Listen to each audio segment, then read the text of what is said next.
do this, and if you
Okay.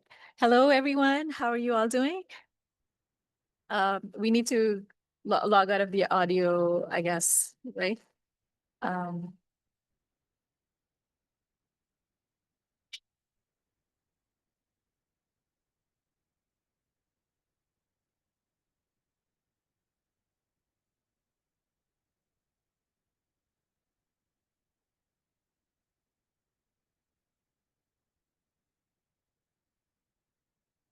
okay, so I'm pleased to announce our resource speaker for today, Ms. Chantal Echo. She is a journalist, and I found out about her through actually the American Bar Association.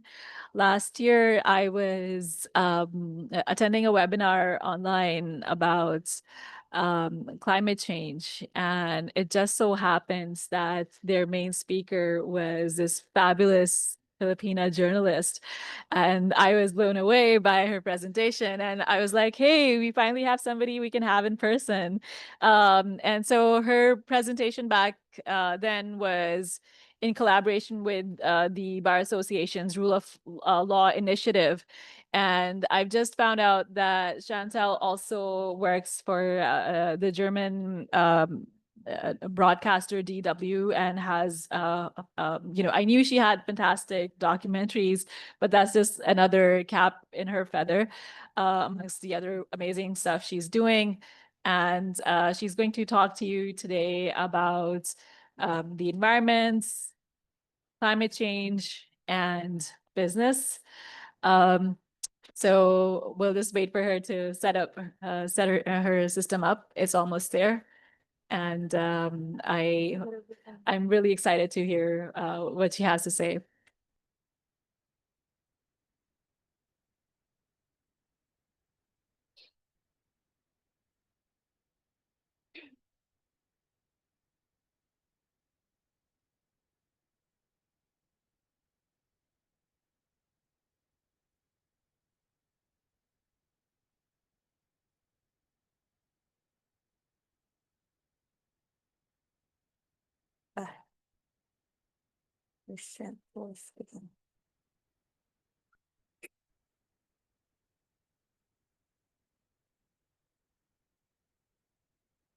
Hi, good afternoon, everyone.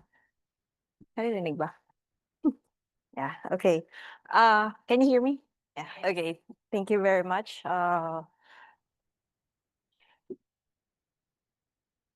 Thank you, Saba, for the introduction. Actually, this is the first time that I will be talking about um, the stories that I've written and that I've filmed.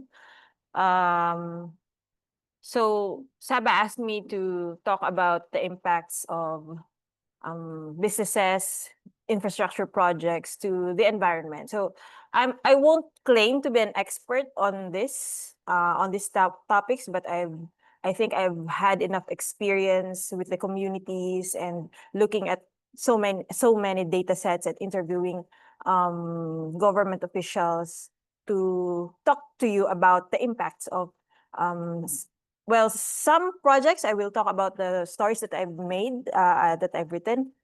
So, um, so I'll be talking about the hidden cost of big businesses and a look at environmental impacts of profit-driven infrastructure projects, specifically here in the Philippines, because Philippine, well, our economy is driven by infrastructure projects. As you all know, it's election season, and if of course if you're here from the Philippines, we all know that if it's election season, all the roads are being repaired. Can relate to that. Even if it's not it's not broken yet, it will be it will be repaired and it will be replaced. So there are a lot of road projects that is being constructed right now. Okay. So probably many of you, I asked about earlier the background of the student. So probably many of you have complex relationships and um backgrounds between policy development and sustainability.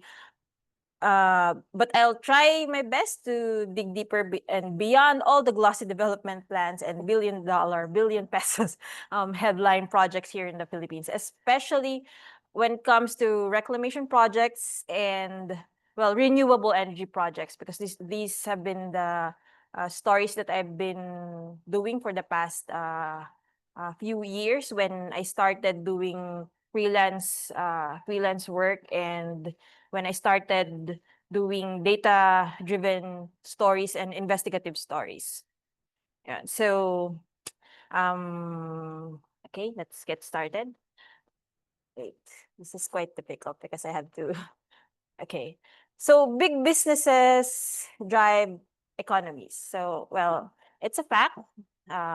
Because how will big businesses drive economies? It will First, there will be construction, there will be jobs generated. After the construction, there will also be employment, but at what cost? So let's talk about large-scale industries that shape our environment, from land reclamation to hydropower projects. So, okay. So reclamation, is it development or disaster? So let me lift data from and stories from my own research that I did from 2023 to 2024, when I did when the Environmental Data Journalism Academy here in the Philippines was conducted with Phoebe, data and visualization company based in Singapore, and Earth Journalism Network. So I did a data-driven investigative story on the reclamation projects in the Philippines. So in the Philippines, as you probably many of you know, there are a lot of reclamation projects going on in Manila Bay specifically. There's one ongoing along the coast of uh, of Mall of Asia in Pasay. So if you've seen it, I can't describe how to.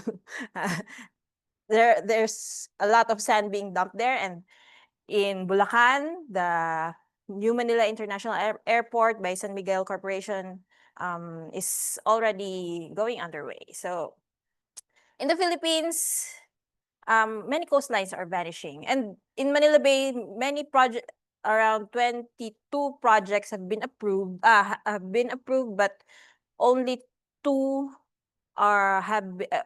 they've been suspended, and only two have been approved to continue the project. But many DNR said that they're still reviewing the projects, but well, we don't know if they will approve to continue the projects. So from Manila Bay to major coastal hubs, so not only in Manila Bay, land reclamation buries marine life, it disrupts ecosystems, and it displaces fishing communities. And this is for what? All for commercial expansion.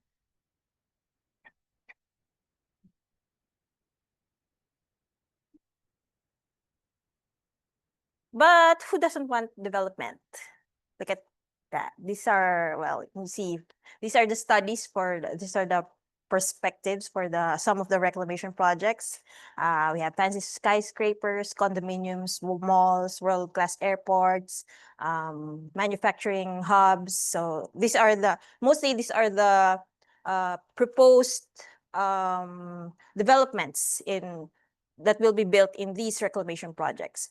So these are often are signs or seen as standards of progress in any city, in any countries. But is that the only way to define development? So if you consider, well, it's beautiful. Why am I writing investigative stories about this? This one, the top two, these are Manila Bay City of Pearl. It's a $59 billion project. They plan to, this is in Pasay City. They plan to reclaim 401 hectares. It was proposed by the City of Manila, and the developer is supposed to be UAA Kinming Group Development Corporation, a Hong Kong-based company connected to Chinese businessman Kitson Ko, who I heard got natural citizenship in the Philippines and was highly endorsed by the Duterte government. And then here, this is the New Manila International Airport in Bulacan. They're reclaiming 2,565 hectares there. And it costs like 735 billion pesos. And then this is the Pasay Harbor City Reclamation Project. This was criticized. This is going to be built near the U.S. Embassy in Ross Boulevard. So it costs 58.3 billion, and they plan to reclaim 265 hectares. So these are just some of the few reclamation projects that are being built and is planned to be built. This one is I know. Yeah. So, okay. So this is what it looks like in Bulacan. Oh, this was, I think, last year. That's what they're reclaiming right now. That's what they've been dumping in Bulacan.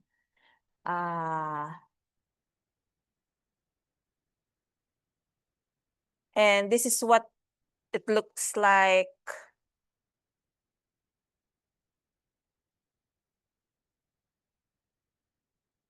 I think late last year. So they're actually making progress there.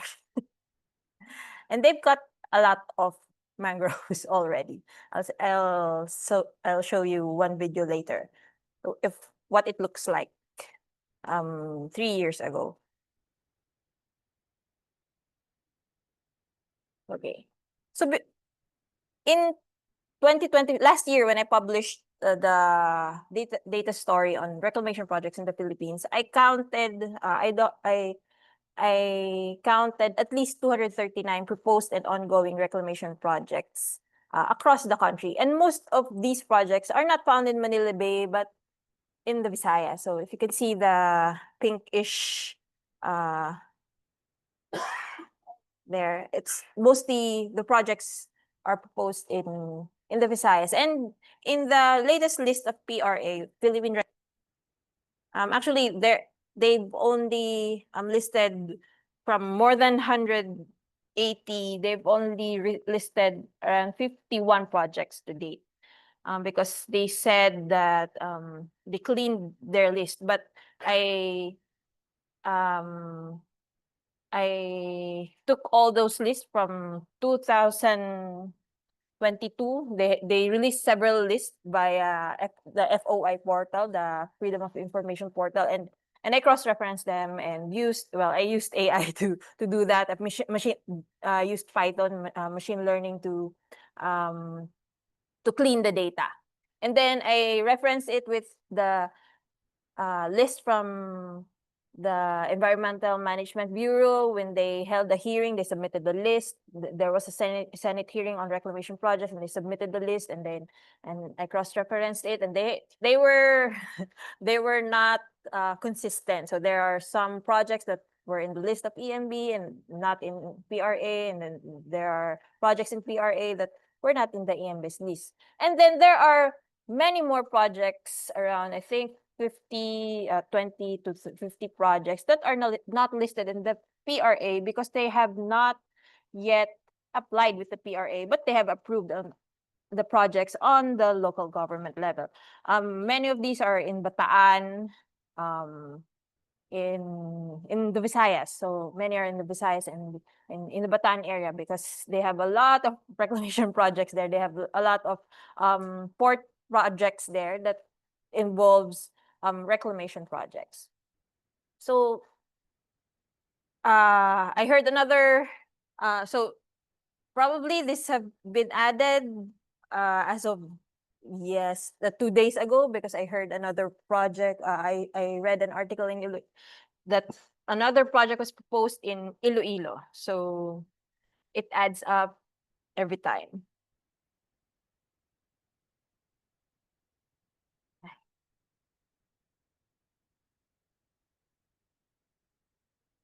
So when you add up the all the reclamation projects, I found out that the total land area of reclamation projects that I have listed would be the same size of Metro Manila. So it's like 61, it's almost 62,000 hectares. So imagine the size of Metro Manila. That's the new land that the government and its partner private corporations plan to dump in our seas, in our coast. So do we really lack land area in the Philippines? So what do you think? Probably in Metro Manila, we're kind of overcrowded, but actually some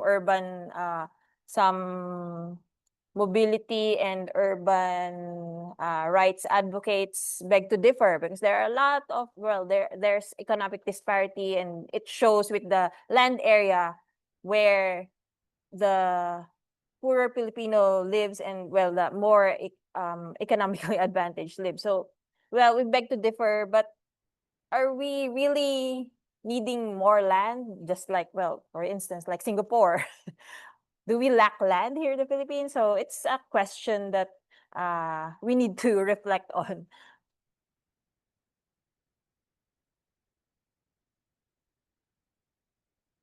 Okay, so what's the high price of these reclamation booms? So basically, displacement, loss of livelihood, loss of ecosystems people rely on for food and safety. So for instance, fishing, especially for coastal areas where municipal fisher folks live, and where where there are mangrove forests. And of course, worsening climate change impacts like extreme heat and flooding and worsening flooding.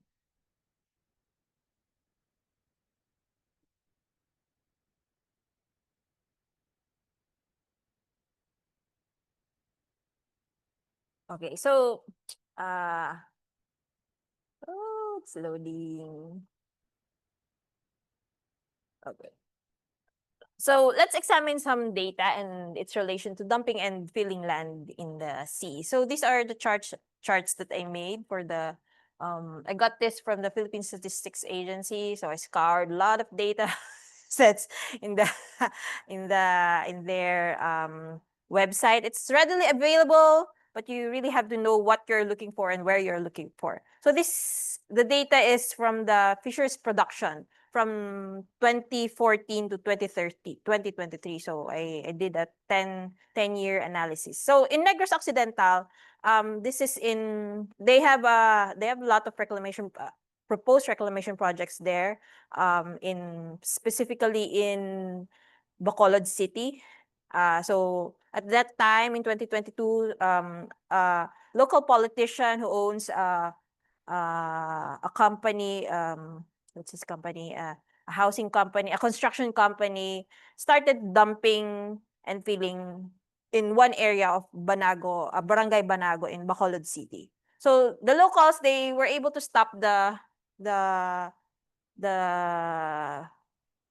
temporarily stop the dumping because they held a lot of protests, a lot of dialogues, and they had it investigated. So the local government, they issued a cease and desist order to stop the dumping and filling.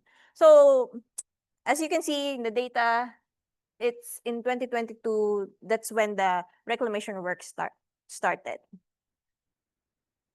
They have this is the mussel harvest in Banago because they have a lot of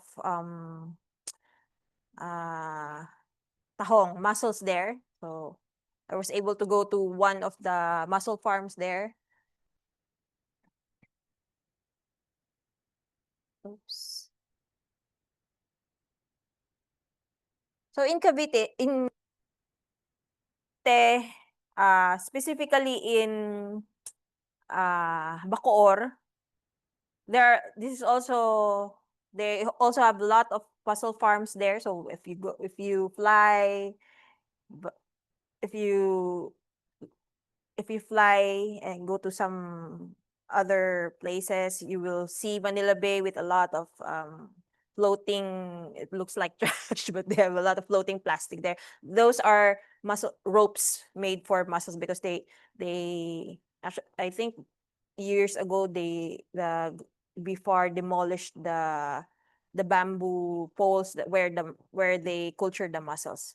So most of the mussels are produced in Cavite, in Bacoor, and that's where one of the projects proposed by the Cavite government started, but it was also halted because of the suspension order of President Marcos in 2022. So reclamation work started there in 2021, and from there the mussel production, mussel harvest went downhill.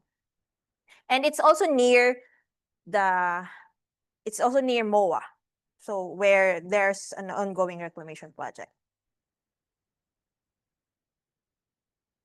And in Cavite, uh, also in Bacoor, where mm, most of the oysters are harvested, have been also declining in the past decade. Ano nga ba to? Okay. In Sorsogon, particularly in uh, where's this? Uh, in shit, I forgot.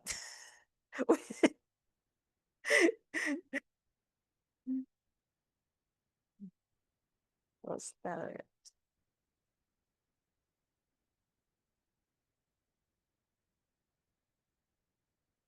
Oh my God, I'm so sorry.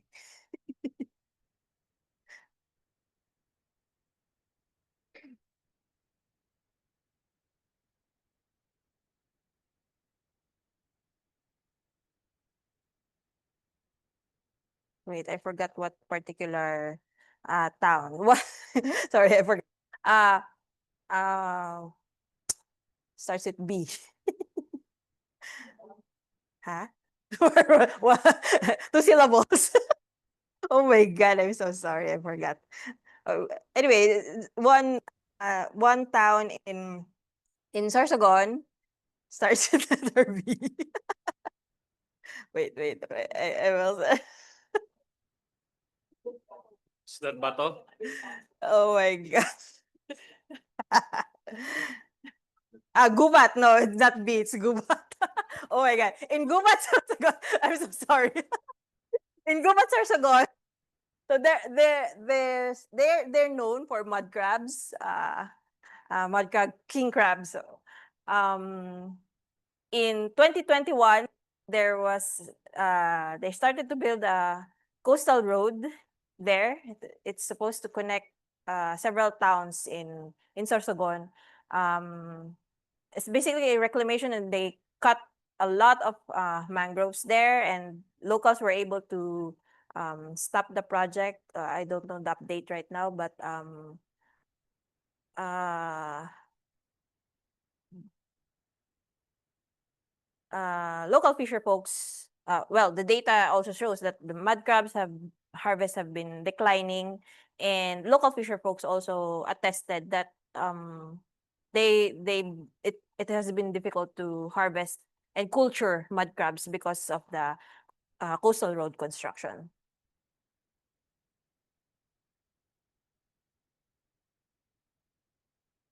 Next.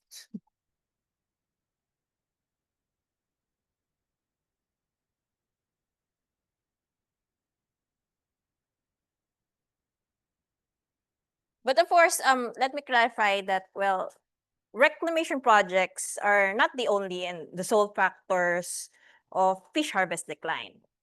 Experts and fisher folks groups also said that there are many factors that can contribute to decline of fish harvest. So it includes overfishing, water pollution, and climate change. But reclamation is one, well, based on data and verified accounts of and experiences of fisher folks themselves, reclamation works greatly affects production in municipal waters. So actually, overall, I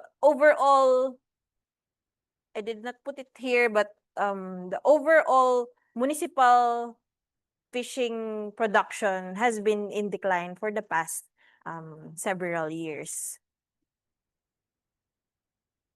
Okay, so I also found out that one in four Filipinos, or 25 million, will be affected by reclamation if all of these all of those 239 reclamation projects will push through.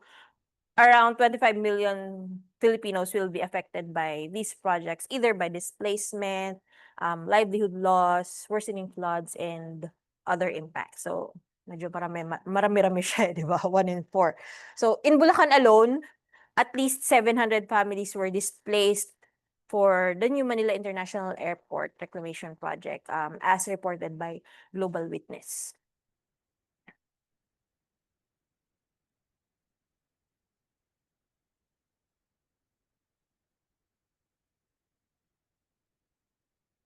And what data is? Yeah.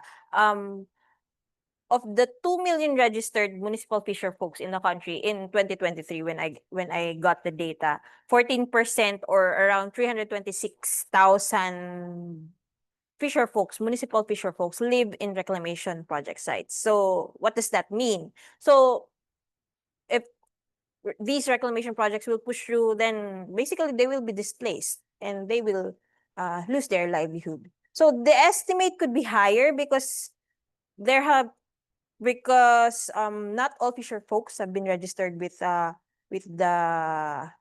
before their fisher their online registration system. So it could be more.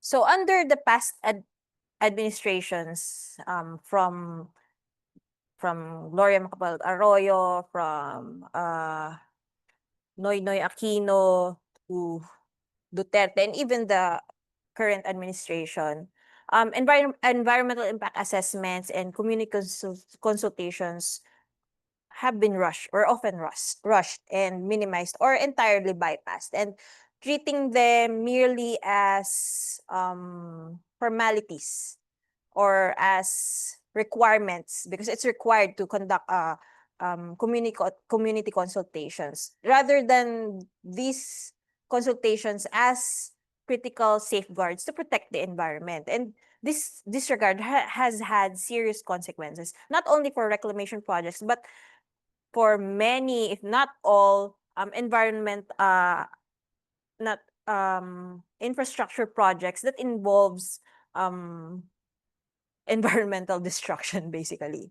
So in several cases, large scale infra projects were approved without thorough environmental studies or, well, genuine participation from the affected communities. In the case of, for instance, in Bacoor, Cavite, the local government, I scoured their Facebook page, and they conducted consultations. But the locals, they attested that, well, were able to go there. They voiced out their opposition to the projects and their suggestions and how they can work together. But, well, basically they fell on deaf ears and they couldn't do about anything about it, and they were displaced. Their houses were demolished.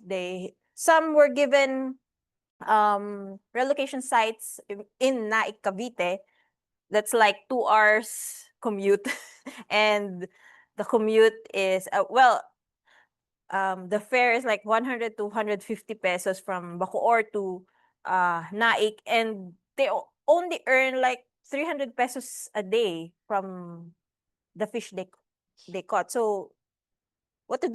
They go back to Bacoor. They build shanties again, just so they can continue their livelihood, because they're fisher folks. How can they how they can live in Naik, Cavite with will they turn to how will they live? How will they work? They can't fish in the area of Naik, Cavite, because there are other fisher folks there, and basically they'll become what we call squatters again if they do that. So they go back to Bacoor and they become uh squatters again, even if they were awarded with a house in Naik, Cavite, which is not even sure if it will be their house. So there are a lot of layers of issues when it comes to these projects that will displace many people. So what are the effects of these fast track projects? So they irreversible damage to marine biodiversity and local economies. So especially when it comes to reclamation projects, because the damage will be irreversible. All the corals that will be destroyed, we won't be able to to plant corals. Maybe we can plant mangroves, but it will take years. Yes. So I think I read in one literature that it takes some millions of Yeah. years to grow corals, right? Yes. So it's almost impossible. Yes. We will never live to we will not live to see the corals. Yes. Even if there are other alternatives that marine groups, conservation groups do. They place metal materials on the sea to eventually make it into a coral reef. But, well, it's a different case. So there are no coral reefs, there are no mangrove forests. Where will the fish thrive? Where will they hatch their eggs? Where will they live? If the fish can't hatch their eggs, then there will be no fish. There will be no food. And, well, when I interviewed PRA, they said that some reclamation areas basically becomes a protected area. It's so absurd because the area because the fish will have a break because fisher folks won't be able to go there. So doesn't make sense. So it doesn't make sense. They actually said that. So it's quite absurd. It becomes a protected area because no fisher folks can go there and fish. But the fish will die because you're dumping sand there. So doesn't make sense.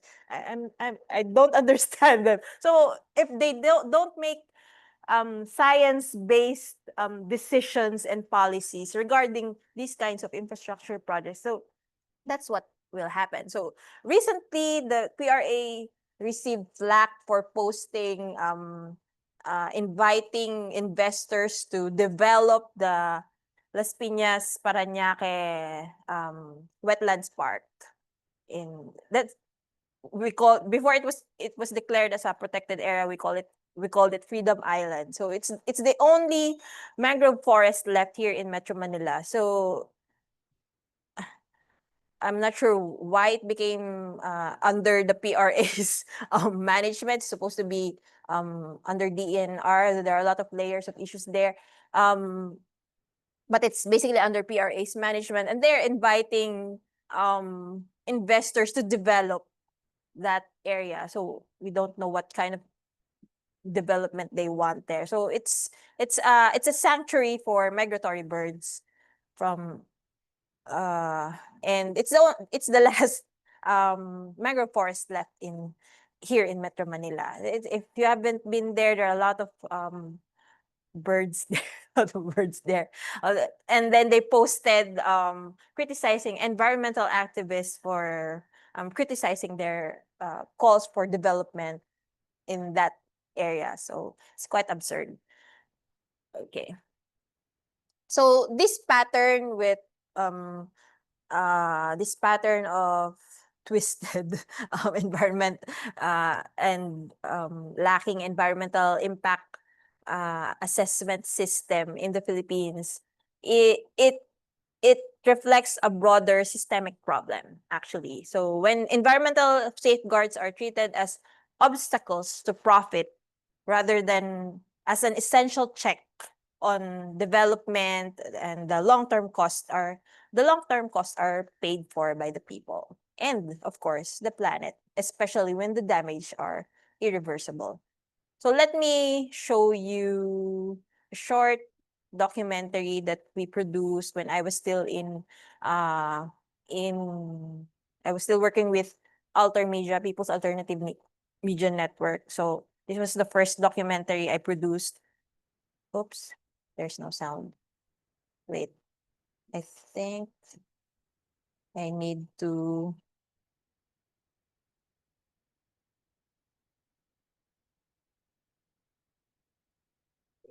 zoom. Where's zoom?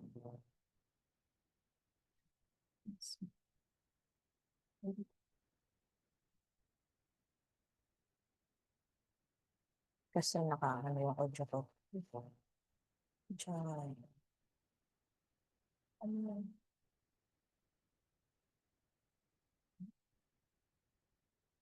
Ay.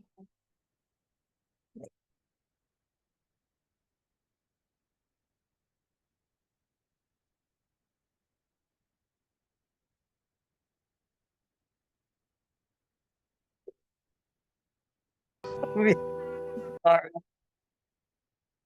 Okay, let's do this again.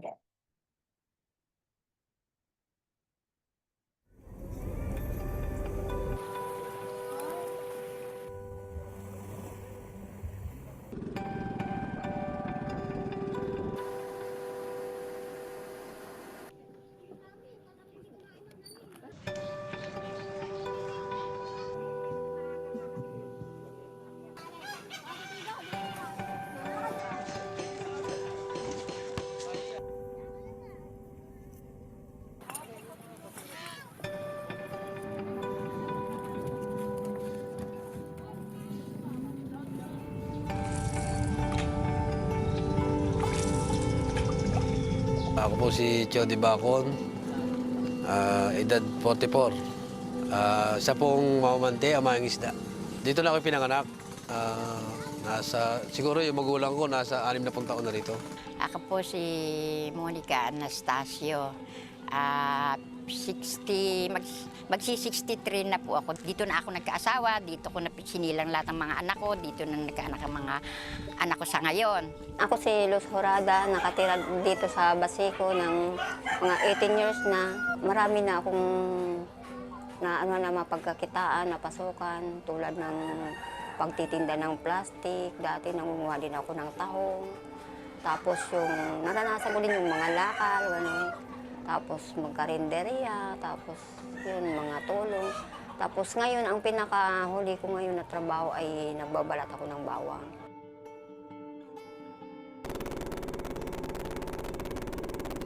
Napakalaga sa amin yan kasi diyan kami nabubuhay. Kasi ang dagat, napakayaman yan. Kasi mula nung bata pa ako, diyan ako naghanap buhay sa dagat. Yun pa rin ang hanap buhay ko, hindi naman nauubos ang laman ng dagat. Sa larangan ng pamumuhay, wala na kami nga hanapin ng saya. Andito ang aming buhay, andito ang saya namin, andito ang sagana naing pamumuhay.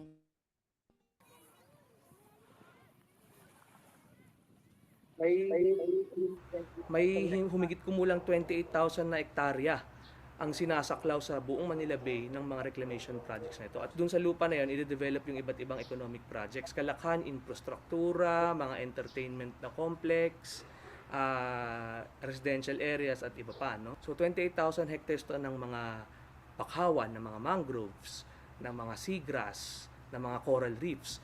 Yan yung pinanggagalingan ng buhay ng Manila Bay. Milyon-milyon ang maapektuhan ng mga reclamation projects na ito. No? Kung titignan mo yung buong diin nitong rehab program sa kasalukuyan, nakafocus sila sa pag-evict ng mga communities, pagpapalayas ng mga communities na sinasabi nila ay informal at wala daw talagang access sa sanitation services. Kaya sila daw yung pangunahing sanhi ng polusyon doon sa Manila Bay. Ang makikinabang, hindi yung karamihan, hindi yung mga mangingisda, hindi yung mga maralita, hindi yung mga maliliit na negosyo na nakapalibot sa buong Manila Bay. Ang magbebenepisyo yung mga malalaking negosyante na proponent talaga ng reclamation projects dito, no?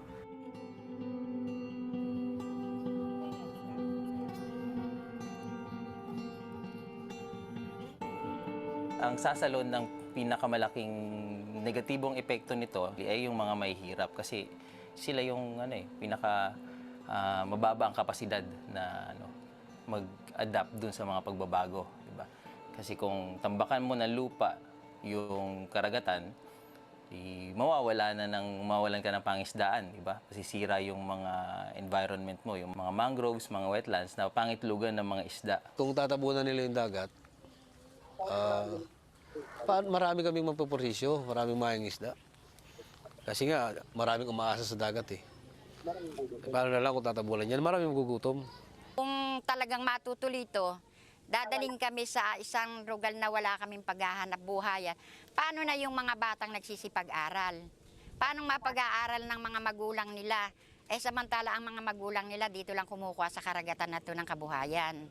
Once na inalis kami dito, paano na yung kabuhayan namin? Mabuti kung doon sa lugar namin na pupuntahan, mayroon na kung wala, tinga paano na kami, di ba?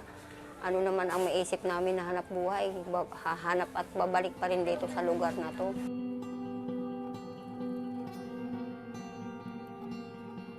Dapat tunay na rehabilitasyon. Dapat yung environment niya, yung kapaligiran ng Manila Bay malinis, yung kanyang mga ecosystem ay may balik sa dating kaayusan. Yung mga mangrove forest, kunwari, dapat lumawak pa yon, diba? Dapat yung sewage treatment facilities, dapat ipatupad yung mga batas, yung dapat may maayos na solid waste management.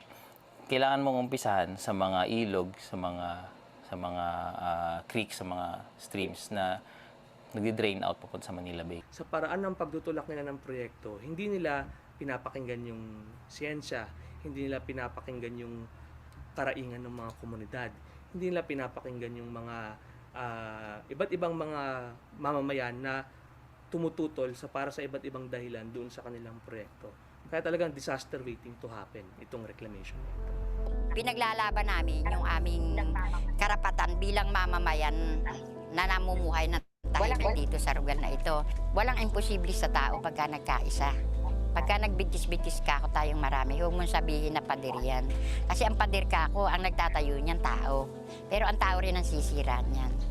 Hanggang maaari, hanggang makakalabang kami, lalabang kami dito.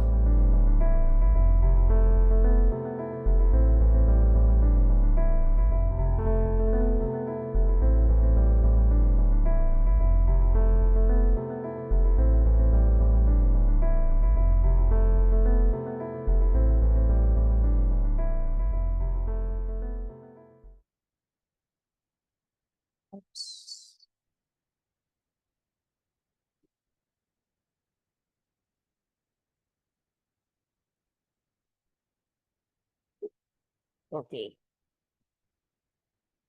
So that sums up the reclamation part. All those mangroves and the sea that you saw in the video, they're all wiped out now because of the New Manila Airport. So there was one, I think there's one statement from San Miguel that said that there were no mangroves cut in in Bulacan.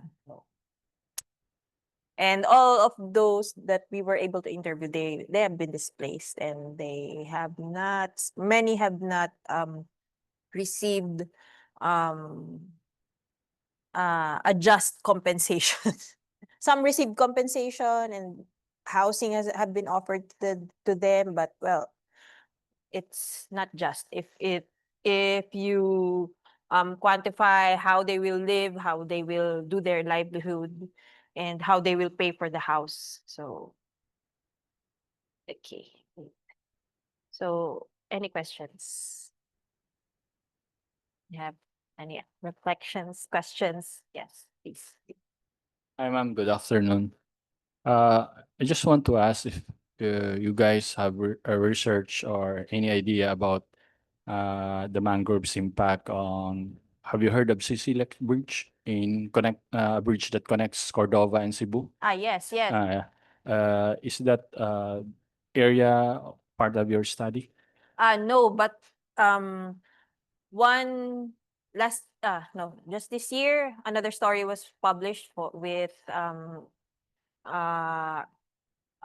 of my colleague made a story on that. So she did the field work, so many were displaced in that area, and many are still trying to assert that they live in that area. And I forgot the whole story. I can give you the data story that she did on that specific project, but I think that because it's an expressway and not technically reclamation, it's not part of the data sets that I did. But there are also a lot of reclamation projects in Cordova. Actually, I was supposed to do a story on that but because of the USAID halt, and it was supposed to be funded by Internews, and it's USAID is the indirect funder of Internews, so I wasn't able to do the project. So We do often talk about Yeah. how the Trump administration is affecting a lot of Yeah. things globally. So yes. yeah. So that's one effect to me. And we're supposed to do another investigative story on that particular projects in Cordova. So I can give you the link of the data story that my colleague Kathleen Limayo did on that specific infrastructure project of the CCLEX in Cordova. I don't know the details of the impacts of that project, but well, it's kind of the same whenever it's similar whenever there are infrastructure projects that will be built, and there are you have mangrove forest there. If there are people living there, whether they're informal settlers, if they're fisher folks, usually those people living in the coastal areas are, well, they're from the the poor economic class, and there will be displacement. Mangroves and other trees will be cut, and when you do that, well, what are the effects what are the impacts? What are the effects when mangrove forests are cut? the fish, the fish will not thrive because it's a breeding ground. The mangrove forests are breeding ground for the fish. Therefore, if if the fish can't breed, well, fish production will definitely decline, and it will definitely affect the livelihood of especially the municipal fish folks. And in terms of climate change, especially when recently we've had really strong typhoons, mangrove forests help mitigate storm surges. So there have been many studies that proves that mangrove forests help mitigate impacts of storm surges, that it won't it won't reach the coast. Yes, sir. Yes, ma'am. I just would like to know how many are these projects national government or local government projects? Yes, good question. It would depend. Some projects are proposed by the local government. For instance, in Bacoor, the reclamation project there, it was proposed by the Cavite government, and it's usually a private part. It's a PPP project, private public partnership project, joint venture. If it's for the local, if it's local, it's joint venture. But if it's a national project, national government project, it's a PPP project. So it would depend. Many of these projects are proposed by the local government. Some are unsolicited projects. For instance, the New Manila, it was at first it was an unsolicited project, and then they had a partnership. Now it's a PPP project with the DOTR and San Miguel. So it would always depend. Another question, ma'am. When the sea is reclaimed and there's land, who will become the owner of that land? Is it the government or is it the private? It's supposed to be the government. It should be under the management of the PRA, What's the PRA? the Philippine Reclamation Authority. So, but the title is under the Republic of the Yes, Philippines. yes. It's supposed to be. It's a private land of Yeah. It's of the supposed to be government. the government's land. And they can sell it or not? They can lease it. Not sell because it's part Yeah. of the it's not alienable, tama ba? Would that be accurate? Yeah, Cannot be sold. yes. Originally, I'm not an expert on this, so you can also look it up if I'm wrong. Originally, when it's supposed to be reclaimed, when land is reclaimed, they originally supposed to be agricultural land, because because they that's the reason behind why Why the reclaim? government will reclaim. So it's for economic development. It's for agricultural purposes, but they somehow And alienable and disposable Yes. if it's agricultural land. Yes. But if it's not, then uh, it belongs to the private corporation. it belongs to the government, but Yeah. they could not sell it. That's Yes. why I was asking. So the motive here is profit of the local government, Yes, meaning they it's will earn profit, money yes. from for leasing it, Yes. but at the expense of the Not of the private corporation, because they're and the private yes, corporation. the private corporation will fund these projects. Okay. And So then they the will local government they will give all the permits. Okay. They will try to expedite the process. So that's their partnership. And a percent, it would also always depend on what they agreed. It's usually in the joint venture agreement that it's hard to access.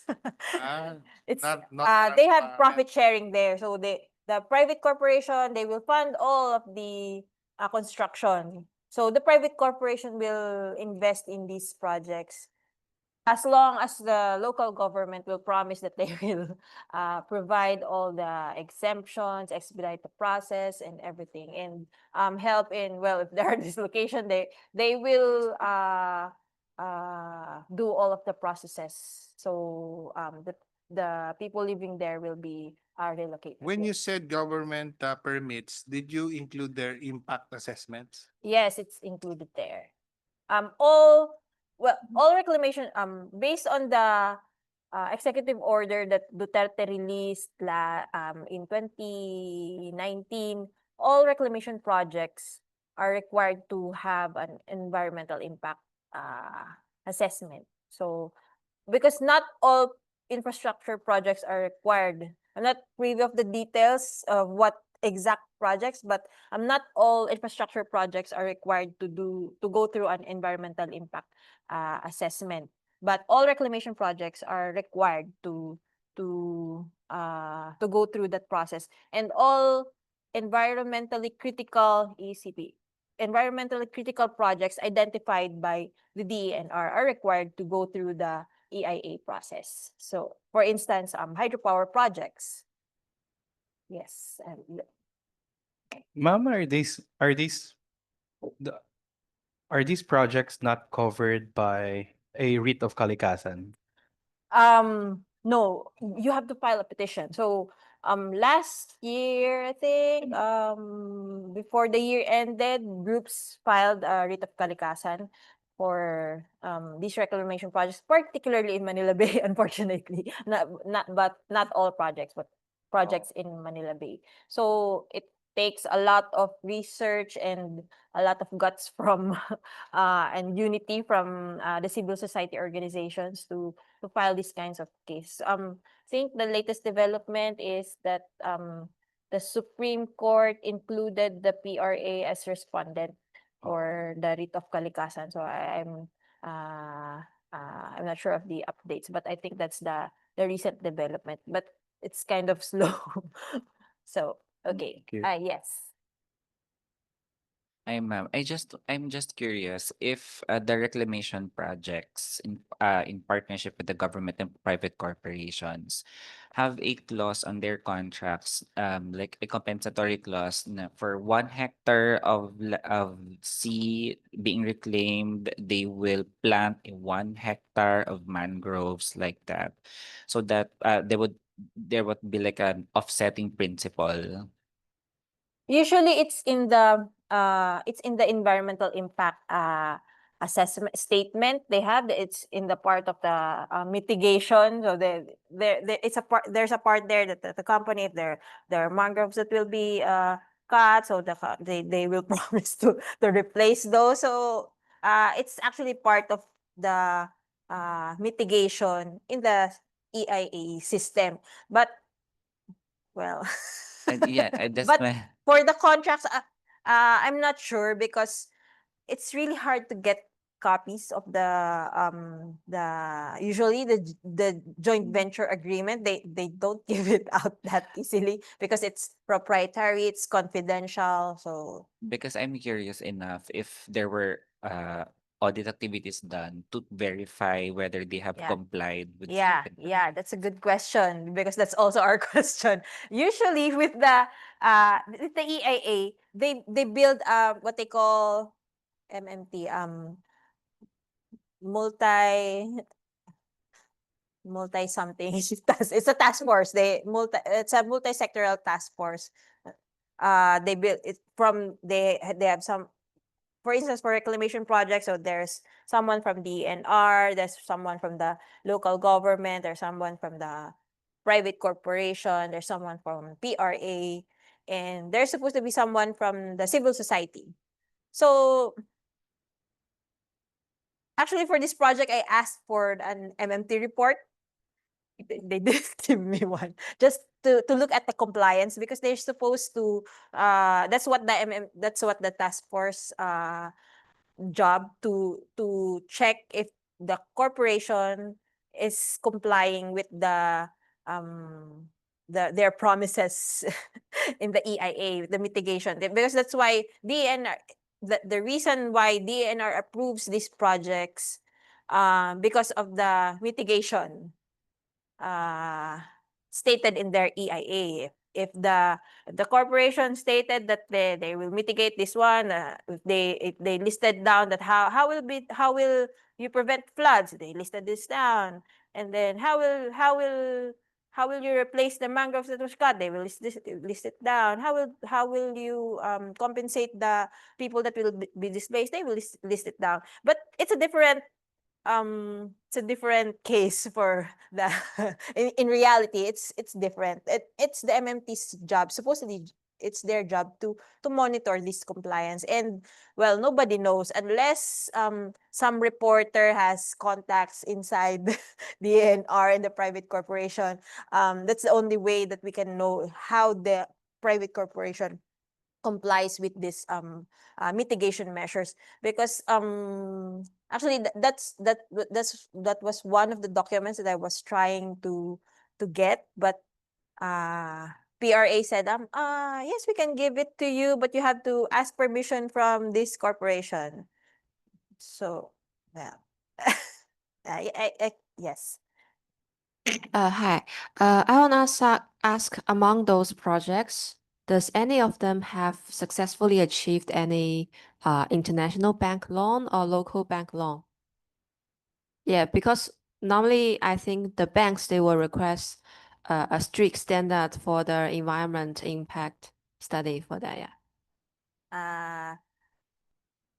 International banks, I'm not sure. I'm not I am not privy with the finance aspect of these projects. That's one I was trying to do in this next story, but I wasn't able to finish it. But some projects, for instance, the San Miguel, they have an international partner, Boxalis, but specifically for the dredging part, where they get the sand for the dumping and filling activities. So it's funded by Boxalis. I think it's I forgot where in Europe, but it's a European company.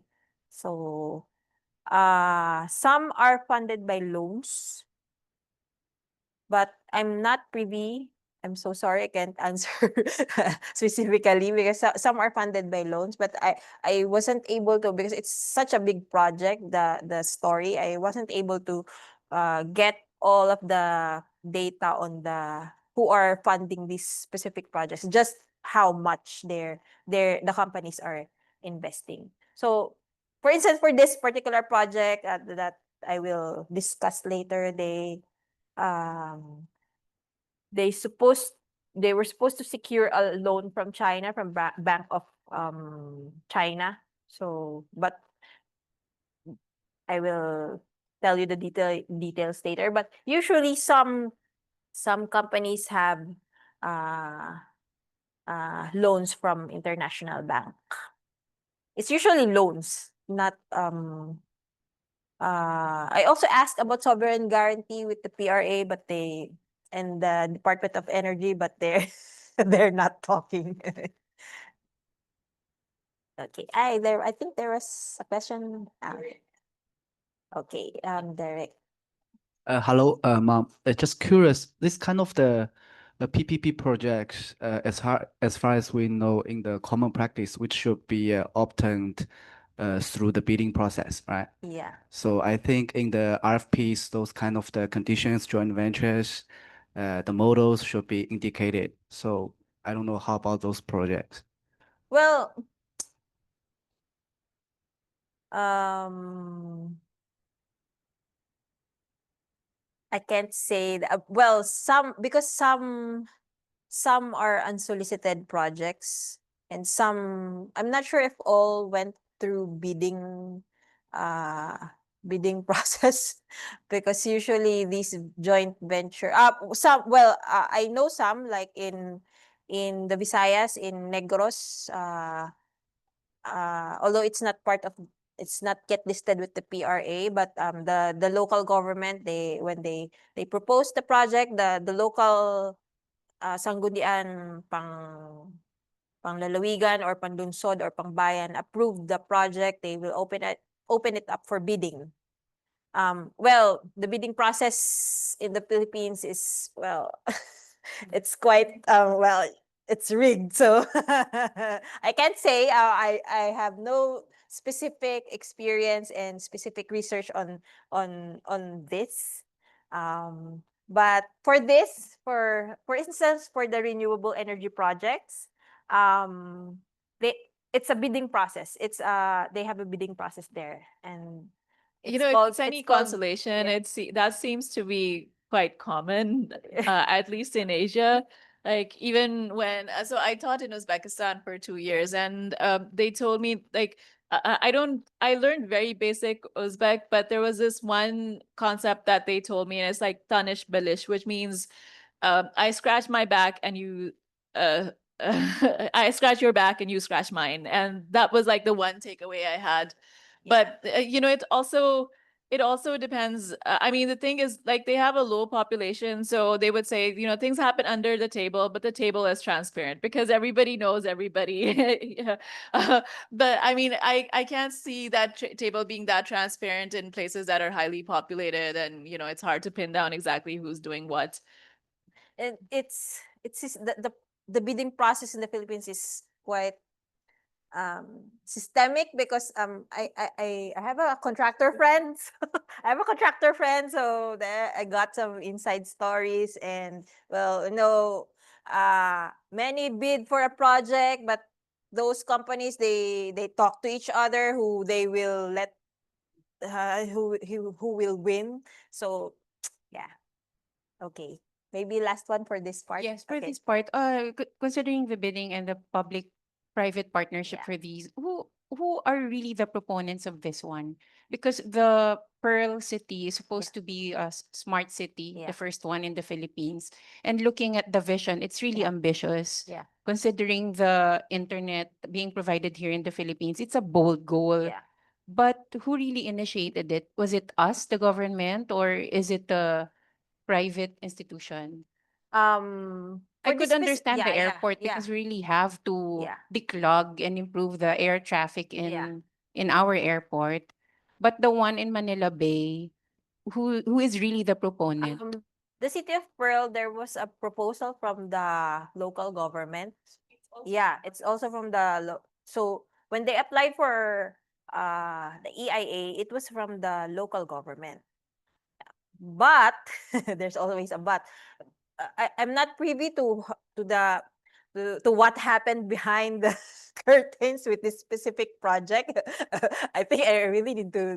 There are a lot of stories that needs to be done with this reclamation project, and only did the overview, the bigger picture. So there are a lot of specific stories that needs to be investigated in this. So for the City of Pearl, I heard this is just a rumor. So usually with these projects, it's usually the corporation that lobbies these projects, and then the local government, they will propose it, and then the rest is history. It's usually that way. So for I I was not I want to do some more ambitious projects. That's why I wanted to do the investigative story in Cordova, because it's an SM project. They were planning to reclaim 1,500 hectares to do new islands and new cities in Cordova. So it's usually the private corporations, and they lobby it with the the local government, because, well, do you think the local government will be able to think about these big projects? I'm not sure. I'm not sure we can think about it. So okay, possibly. So we're not sure. I'm sorry, I'm not Because privy with this specific the project. vacancy rate in this area is really high. So I'm not so sure about the economic activity being spurred in the area. Also, I'm not an expert, but considering the economic situation in that area, that's why I'm saying that vision is really bold.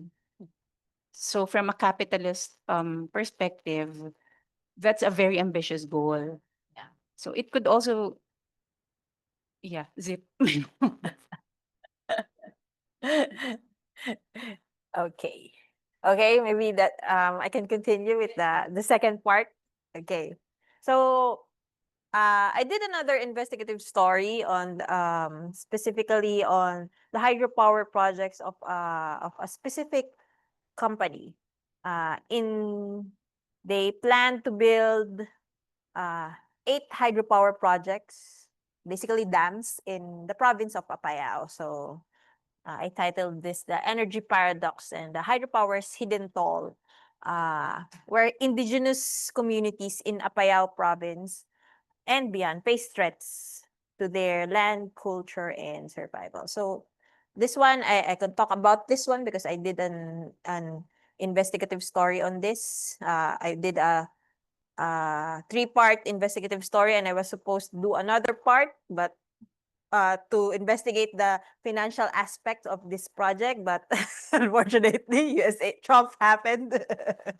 I couldn't continue the story because it really cost a lot. So I already spent like 20 to 25,000 pesos on documents, in purchasing documents alone. Okay. So this is another case of development projects in the name of renewable energy. So there's the Philippine government has they have targets. They have targets of 50% renewable energy source. 50 or 40%? I always forget. By 2050. 40. 40. Yeah, yes. 40. Okay, by 2050, right? Okay. And and well, hydropower projects are well tagged or touted as well green energy projects, and they're sustainable. They can deliver a lot of power. And in the Philippines, based on DOE's data, 45% of the renewable energy sources comes from hydropower plants and mostly dams. But not all hydropower plants are dams. So in Apayao, indigenous communities face threat to their land, their culture, and of course their survival.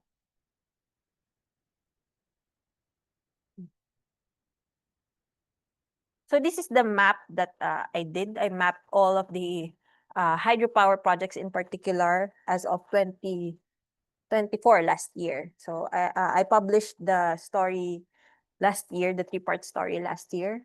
So there are more than 400. I think it's 400. Forgot the exact number. So more than 400 hydropower projects in the Philippines have been awarded to private corporations. So the process with the DOE and private corporations, they have this system called green energy auction. So that's where the bidding process happens. So this year they already conducted the 4th auction. So they offer natural resources where private corporations can build their projects. They offer, for instance, we have this kind of capacity potential in Chico River, and then companies will bid for those projects. So basically, it's an auction. I will build this kind of project there. So the DOE has already conducted its 4th green energy auction this year. I think this year, yeah, or late last year. I forgot. So all those 98 of those hydropower projects are located in ancestral lands in Cordillera region. So, well, almost all of the Cordillera regions are ancestral lands. So that's why it was easier for me to to tag them as ancestral lands. And some can be found in other areas, but I wasn't able to, because of lack of data, I wasn't able to confirm if some of the projects will be built in ancestral lands. These numbers, they exclude dams intended for water supply and irrigation, like the New Centennial Water Source Project, or known as Kaliwa Dam, that will be built on ancestral lands in southern Luzon, in the Sierra Madre. So, and also it's not included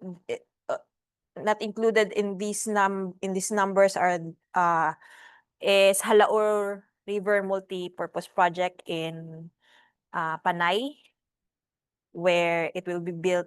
It's already under construction, and it's built.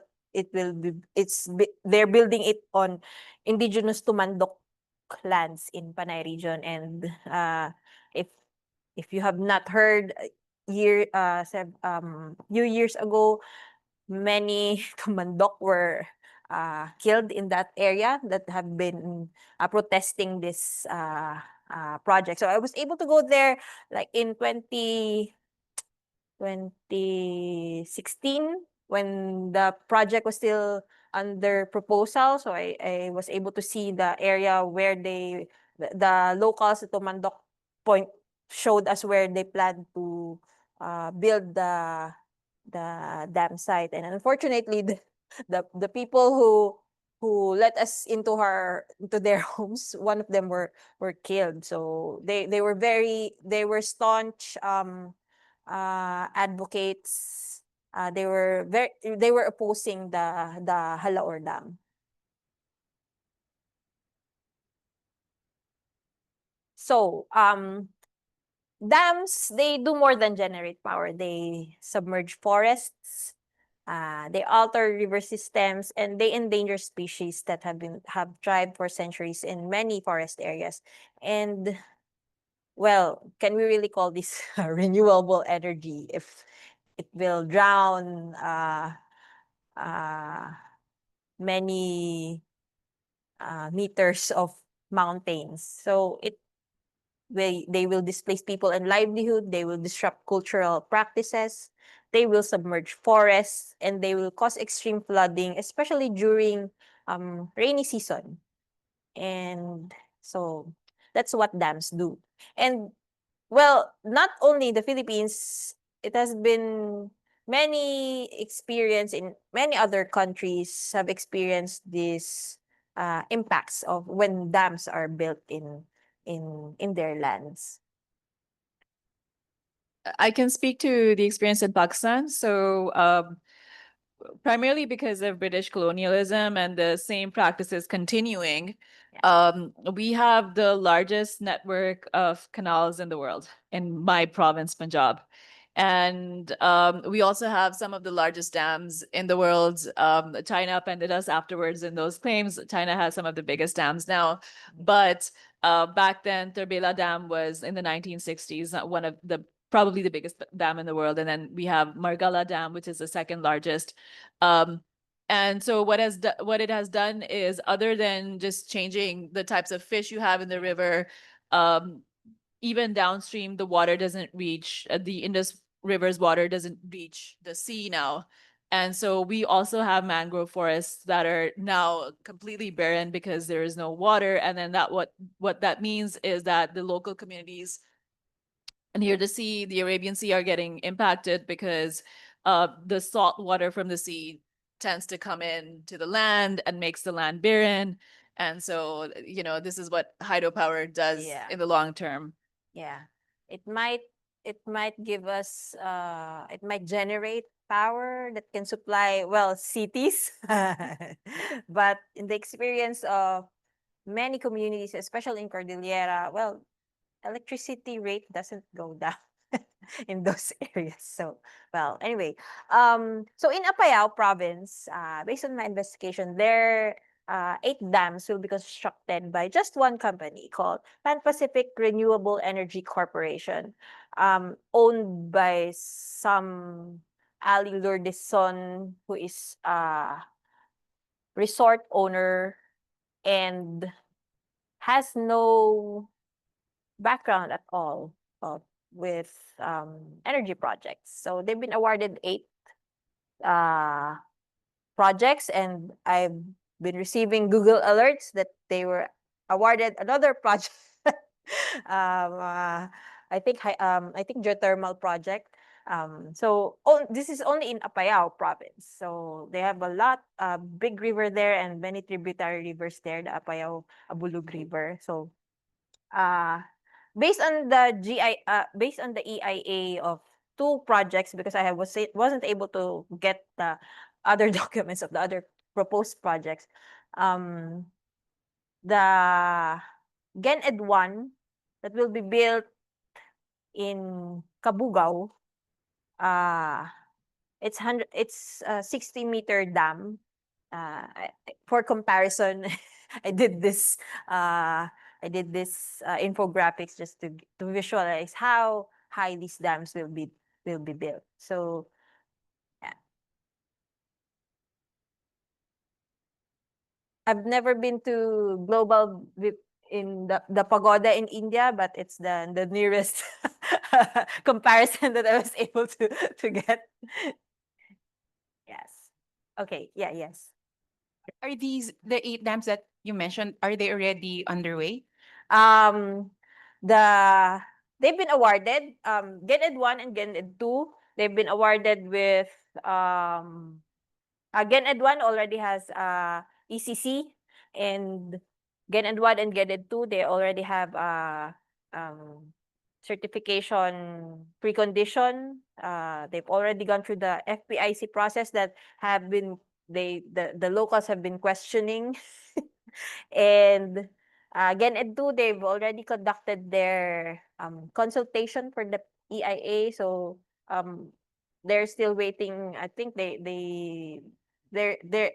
they're processing all the requirements. They have not started construction yet, but based on their financial statements, they've already have some expenses on construction. They've already paid a lot of people. They've already released millions for this.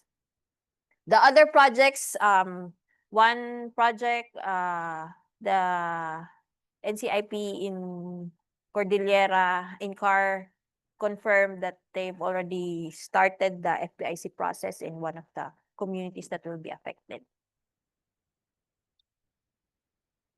So all of the 8 projects, they because the original capacity that was studied by NAPOCOR in the 80s or early 90s, it was supposed to be 600 meter. It's 600 megawatt power, but locals, when the DOE started to bid the project, they awarded the 600 megawatt, but because of the protest and the consultation, they tried to break down all the dams. That's why it's a smaller capacity, but a lot of dams in the tributaries of Apaya Abulog River. So this is one of the areas it's Gened 2. It's a scenic place. It's really beautiful there. The river is so clear and it's a great place. When we did, this is what it will look like based on it's an estimation based on the EIA of Pan Pacific. So we did one of my friends who do GIS mapping, she did this. So this is the estimation that what will happen if the Gened 2 dam will be built. So there are communities there that they live there. So yeah, that's what will happen. They'll be flooded like that. So I checked the data on hazard levels in that area. So this is one. This is the area where the Gened 2 will be built. And they had no data on flooding levels whenever there's rain. But you see that red area, that's landslide hazard level. So high. It's a very there's always landslide in that area. So whenever the two times that I went there, there's always landslide on the side of the road.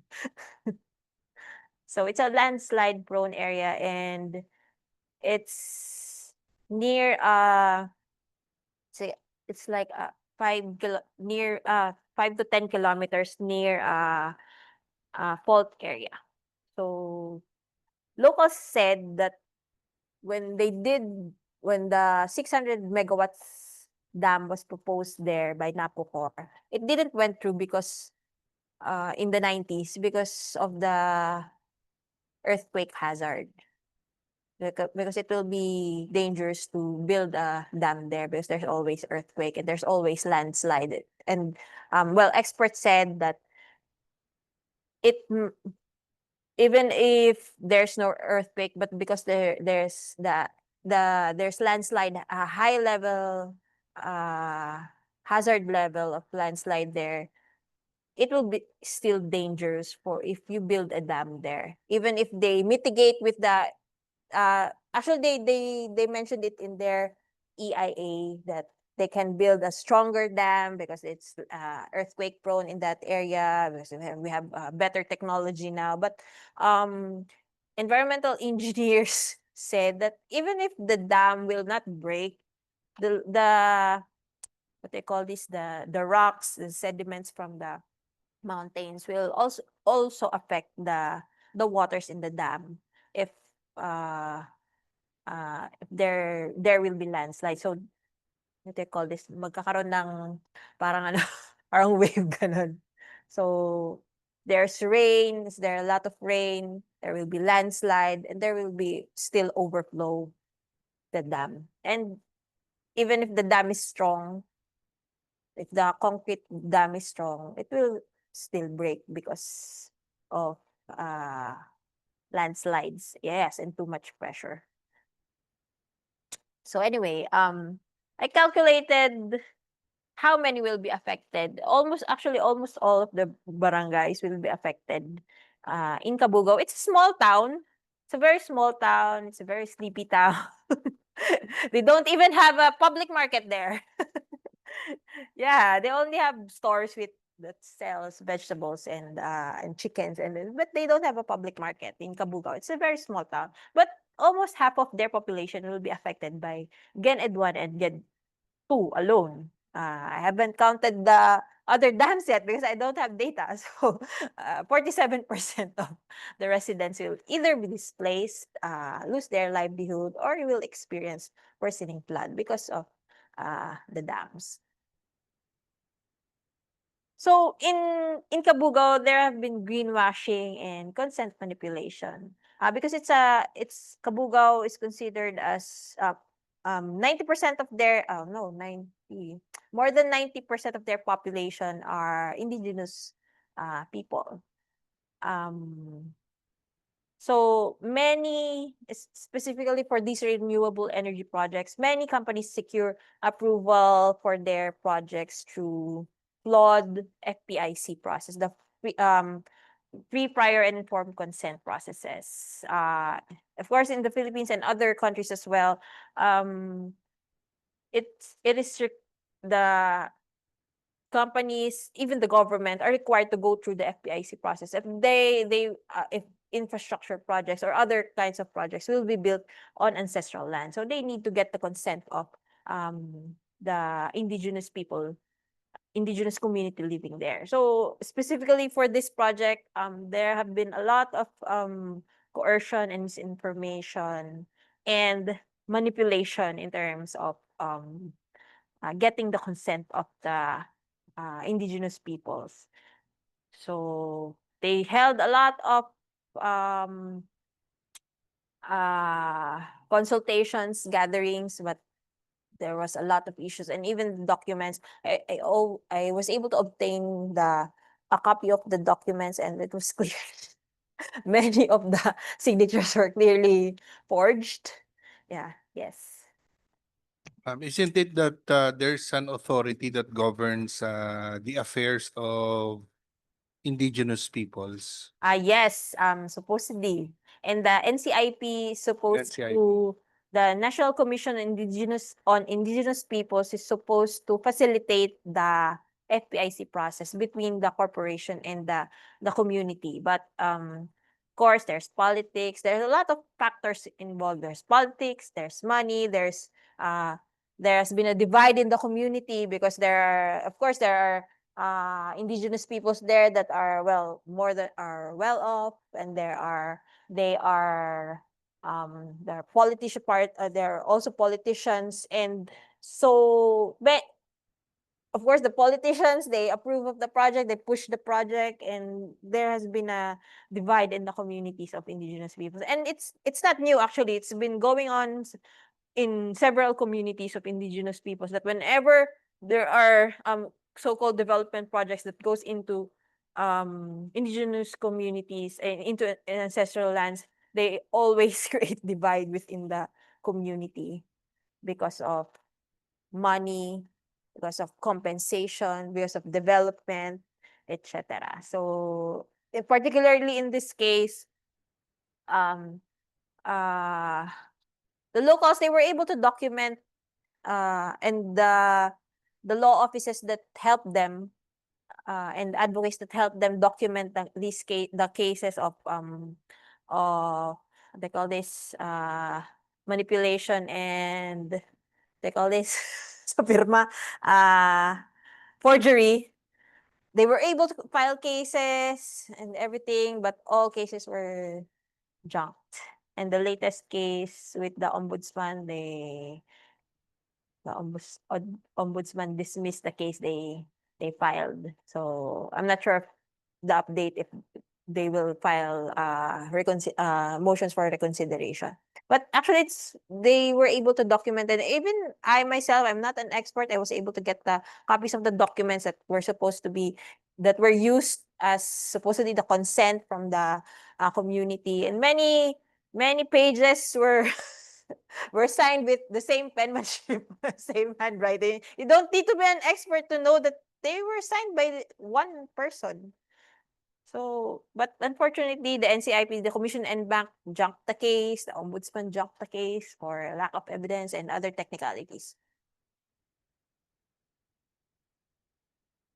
Okay, so is it profit over people? So when corporations prioritize profit over ecological and social responsibility, vulnerable communities pay the price. So, but who holds them accountable? So it's the same with the reclamation projects. It's the same with other renewable energy projects, especially like dam, hydropower projects, even solar power plants. Some communities have been displaced. They experience the worsening climate impacts.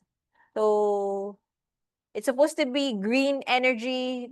The Philippines is supposed to be transitioning to more renewable energy sources. But the problem is it just transition? Are the communities really getting the benefit of this transition? So for instance, the hydropower projects in Apayao, based on my investigation and based on reading their own EIA and their own proposals, and going through the minutes of the FPIC process, it's a tedious job, really. They're not going to the energy that will be generated from those hydropower projects. The community will not directly benefit because they don't have a distribution company in that area. So they will distribute, it will go to the main grid. So they will distribute the electricity to Cagayan, Cagayan Electric Cooperative. So it's a different region, Cagayan. So imagine that. They plan to build Cabugao Electric Cooperative. So it's still Apaya, Apayao Electric Cooperative, because at present their electricity is it's off grid. It's what they call the missionary something with the with Napocor, their missionary project. So it's run on diesel. They run on generators there, and not all barangays are have electricity. Only from Kabugao, the town proper, and the 1, 2, 3, the 3 barangays after that have electricity, and the rest they don't have electricity and they don't have signal. So it's a really remote place, and their source of energy is from a diesel power plant that's run on generator 24/7. So they won't get that energy from, if the dam is built, they won't get that energy. The company promised that they will give 1 megawatts if the Apayao Electric Cooperative is built. So it's still not clear. So who will reap the benefits? And for many years, communities where dams, where hydropower projects, where even where solar farms, and even the, what they call this, yung LC, wind wind turbines are built, like in Ilocos, they don't reap the benefits of lower electricity.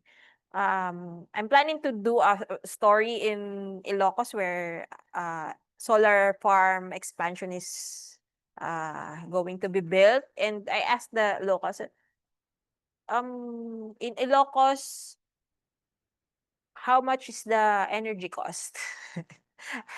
Have you has it lowered down? They said no, still expensive, and it's a fraction of the source. Their energy, the wind power, the solar power, the electric cooperative, they're the distributor, they just get like wait, how many percent? They told me how many percent, like 14%, 15% from the wind, the turbines, and the solar power plant. So it's small. It's a fraction of the energy source. So yeah. Hello, mom. Yeah, just want to clarify. Actually, we are in the one solar development companies in Philippines.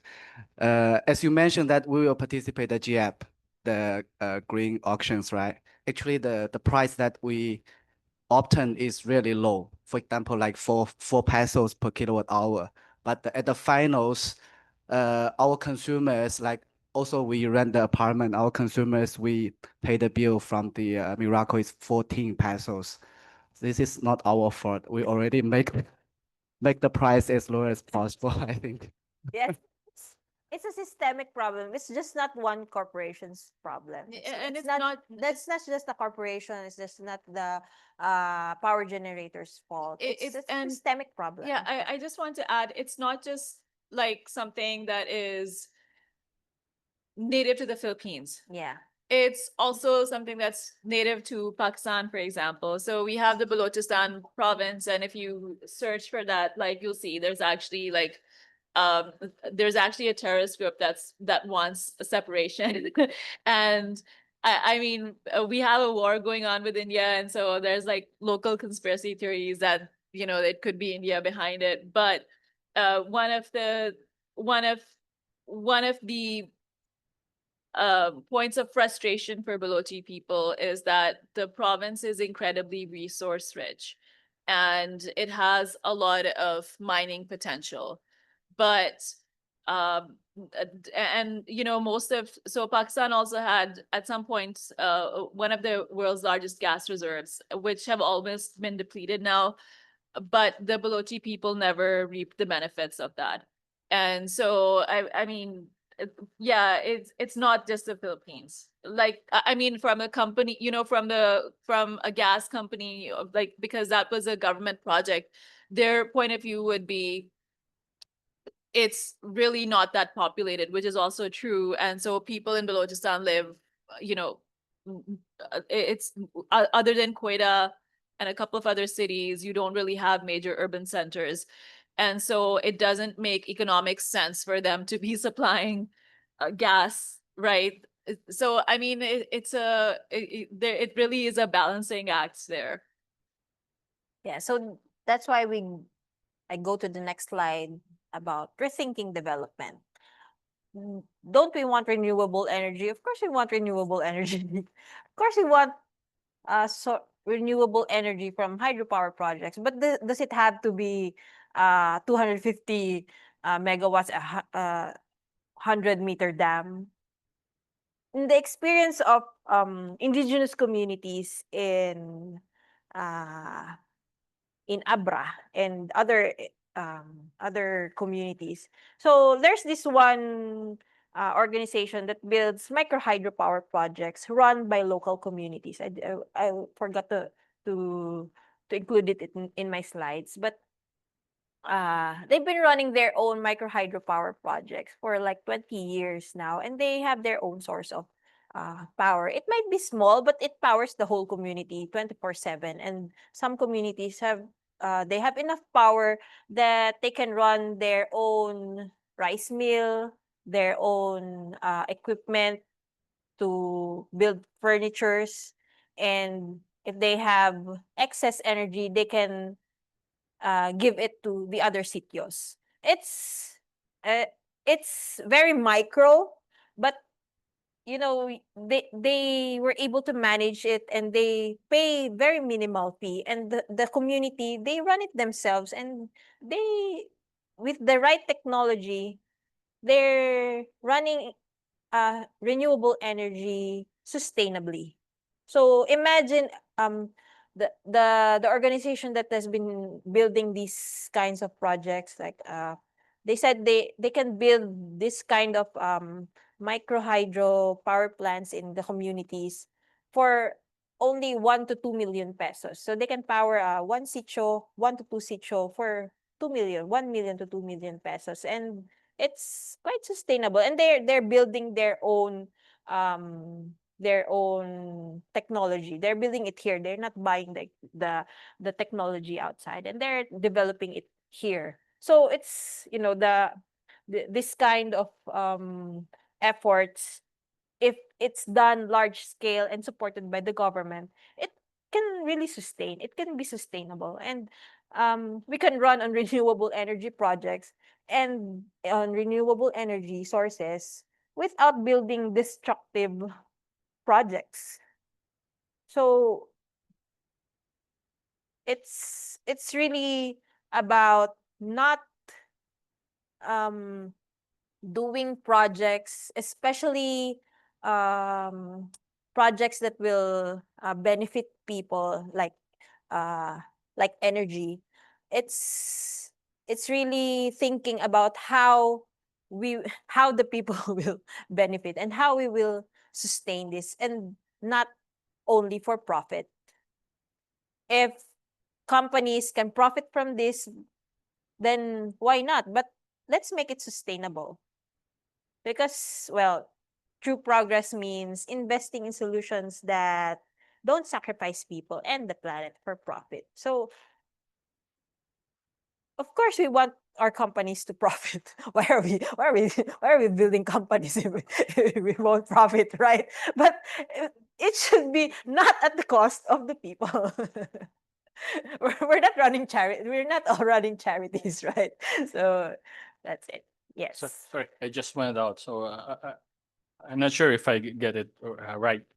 You mean the renewable development or infrastructure here in the Philippines are not a good thing? Sorry, I didn't get it clear. No, I'm not saying that it's not a good thing, but how the system, how the government and private corporations are running this only for profit, that's the problem, because they want to build for instance, they want to build large dams in one area with a lot of potential, energy source potential. They will build big dams there. And what will happen if you build 150-meter dams there? Yeah, because Yeah. on an engineering, I would respond to you Yeah, on an engineering designer point of yeah. view. the design of dams is based on the cap rate of the concession agreement. Yeah. So there will be no funder in overseas on a PPP. Means PPP, the government has no money. It requires funders, and the funders have interest, and it has a concession agreement. The concession agreement is like a marriage contract that you have to Yeah. repay the proponent or the funder. So the problem here is when the design is structured is based on how he could repay on that particular specific agreement. So it's so harsh to just to comment, oh, you have a high building or something like that. On an engineering point Yeah, of view yeah. response, ma'am. No, it's not actually just it's not just the design. It's not just it's not that. It's how these projects will impact. But are there alternatives? If there are alternatives to building large dams that will affect thousands of people, then why won't the government fund this? But the problem, for instance, the problem, one of the major problems with the energy industry, for instance, in the Philippines, because it's privatized. That's the problem. The government has taken its hands off giving energy to the people. Yeah, because well, government it's has no money. problem. So of course, I have nothing against corporations that are building building energy projects, but that's why I'm stating that we should rethink the development. So if we're developing something, will it benefit the people, and how will it affect the people and the environment? So if it won't affect, if the people will be affected, how will they be compensated? How will they go on with their lives, with their livelihood, without uprooting them in their land, especially indigenous peoples? If you take them, if you uproot them in their land, what will happen to them? Will you take them to the city? Will you move them to the town proper where they where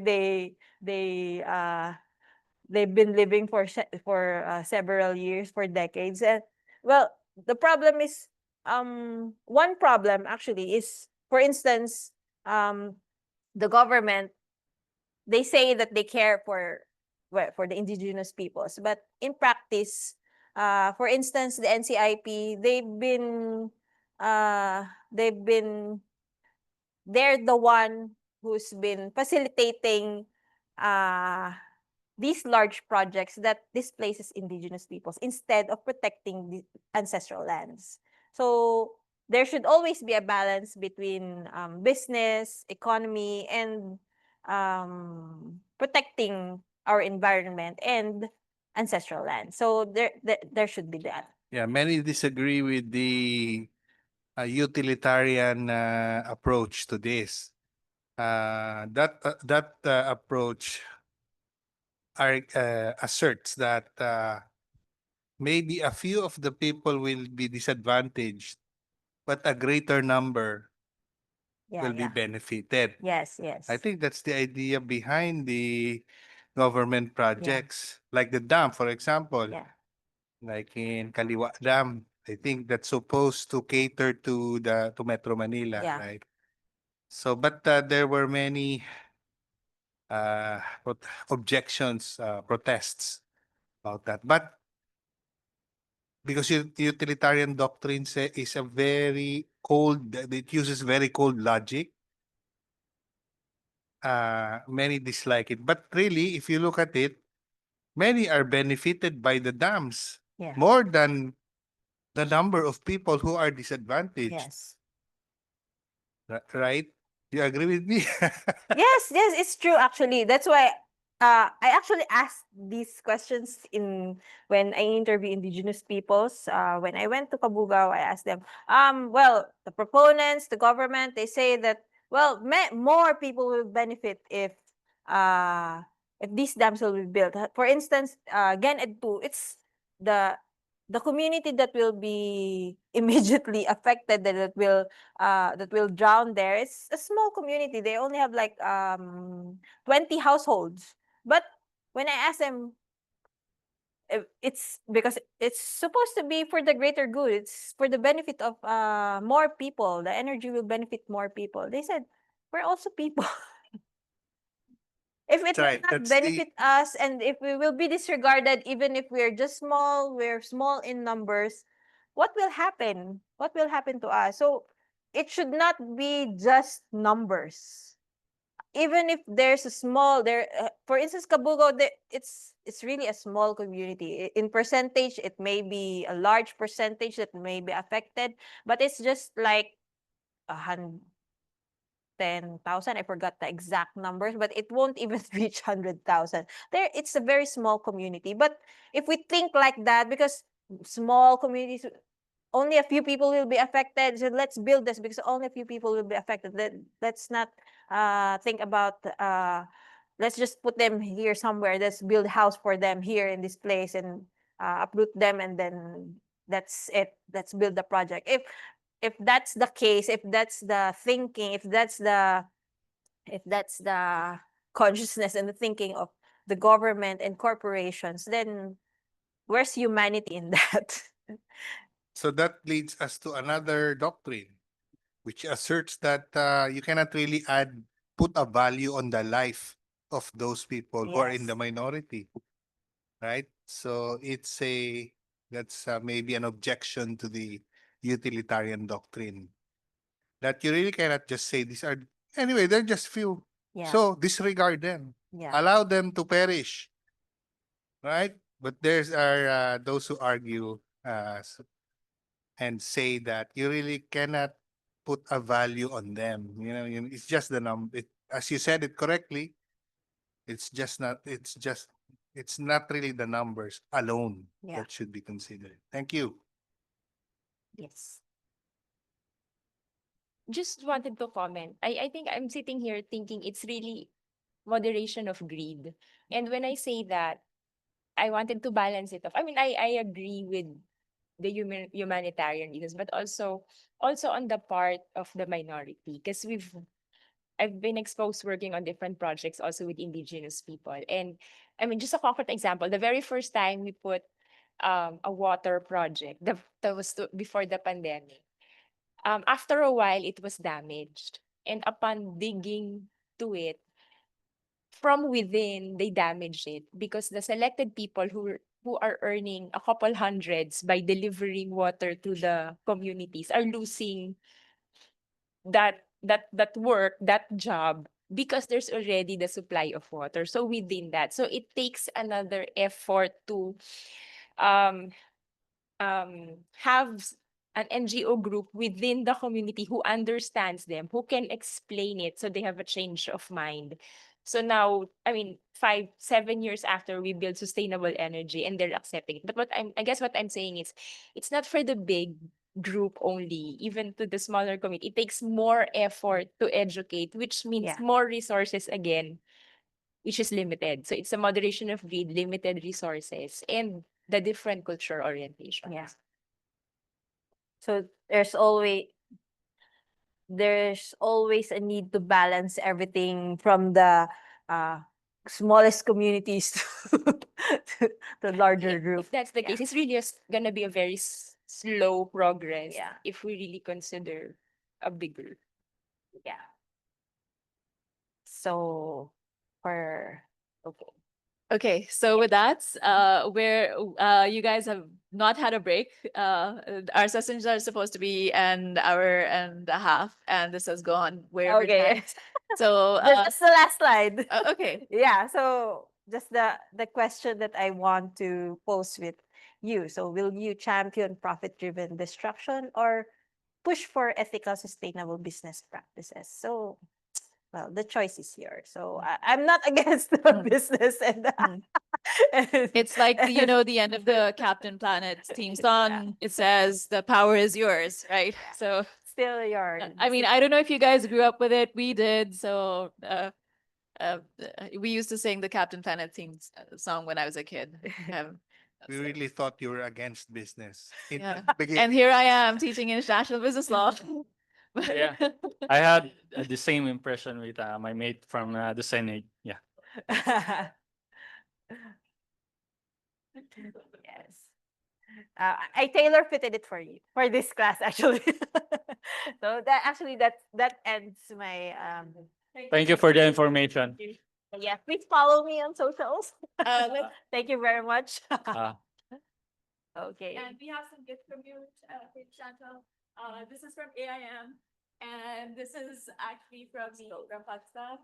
Thank you very much. Thank you, thank you. Oh no, I will. So some of these gifts are sustainable, and some of them are not. The green scarf is sustainable, Wow, and the other nice. ones are just like local things from Yay. Pakistan. Thank that you, we thank feel. you, thank you. I hope I gave enough insights. Yes.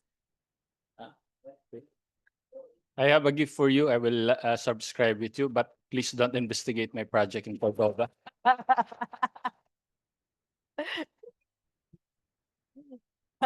Thank you very much. Okay, so please come on in.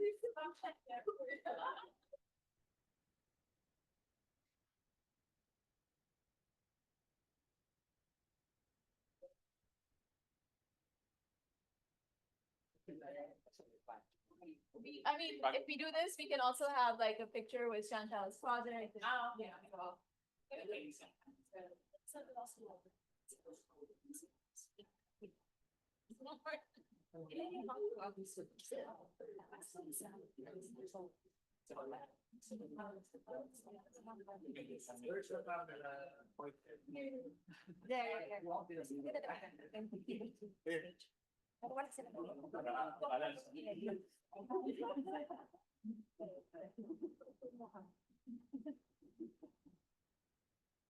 For those who are online, kindly smile, guys.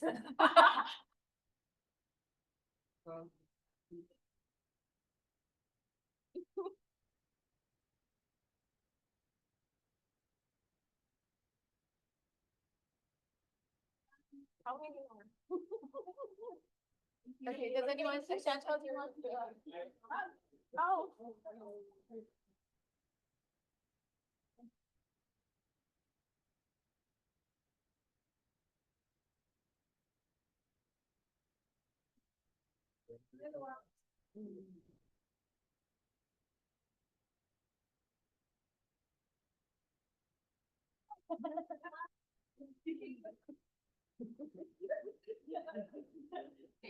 Thank you so much. Very curious. Thank you.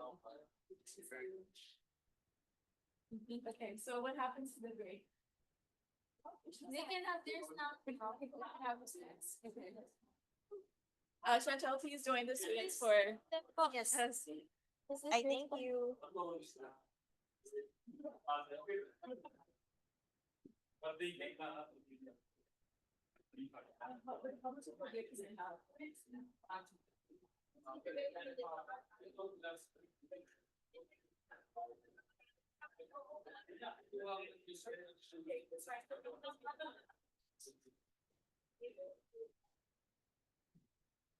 I mean, because we want to yeah.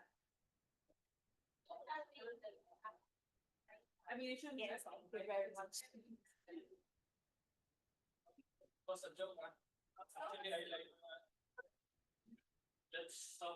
Hi guys, for those who are online, you can have your break and kindly back at exactly 4 o'clock p.m. Thank you.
And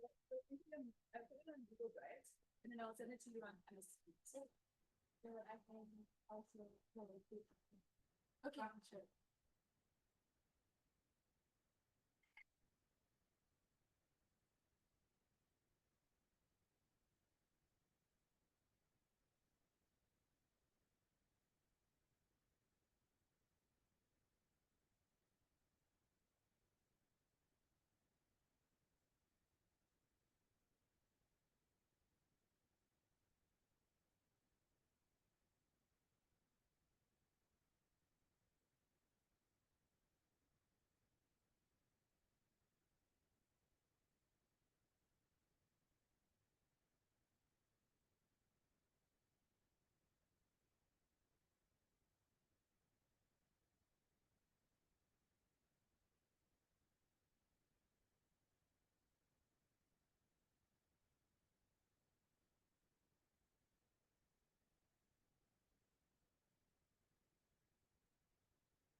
So guys, how was that? Did you like it? Okay. Very controversial. First. Thank you. Okay, so I'm sure it was an uncomfortable experience for you guys and also for her, but this is also why it's important to have people from different perspectives come and sit together, right? Otherwise, you just have a wall of, people who just want to do their businesses because, that's a different mindset. And people who are successful at doing businesses are not necessarily the best community advocates. It's the same with politicians.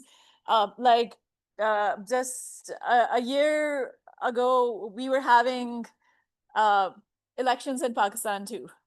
And uh, there's a politician. His name is Bilawal Bhutto. He is the son of the late Benazir Bhutto. And uh, he's a young guy. I think he's probably he was like the youngest foreign minister in Pakistan's history, really eloquent. But he was invited to this podcast, because podcasts are like the new thing right now. That's apparently also how Donald Trump won the election, because he was going to Joe Rogan's podcast and all that, right? That's what the young people are listening to. But like this podcaster asked him, why aren't you doing so he was talking about this really famous community guy, Gibran Nasser, who's a lawyer, and was asking him, why don't you do that sort of advocacy? And he's like, if you do advocacy, you cannot be a successful politician. But it doesn't mean that politicians don't do advocacy, or business people cannot do advocacy. You can actually, a lot of people say, uh, people who have no money have no mission. Right? And sometimes you will see people who have influence, including Bill Gates, right? When they've made the money, they'll spend the money on things that they are passionate about, they might not be things that you think are important, right? It's the same with Elon Musk spending money on the US election, right? It might not be your priority, but he can do whatever he wants with it technically. And the US Supreme Court, thanks to Citizens United, has made that possible. But, again, it really is about the balancing of interests there. So anyway, we're going to get to more corporate matters right now, which is the boring topic of sustainability reporting. And I'm sure most of you will be like, yes, back on our turf, right? Let's talk about that. Okay, so here's the thing. I teach cybersecurity, and these whenever you talk about cybersecurities, we talk about updates, they're supposed to be better and they're supposed to be patches, but this Zoom shows me why this is not a good. It's a waste of my time. Okay, so some people will say I'm just a Luddite. I actually don't believe in technology, but I mean, in some cases, I think technology just makes things worse. The more updates you get. I'm sorry about that, but it is what it is. Okay. So, we're now transitioning from Chantel's amazing slides to my very basic PowerPoint skills.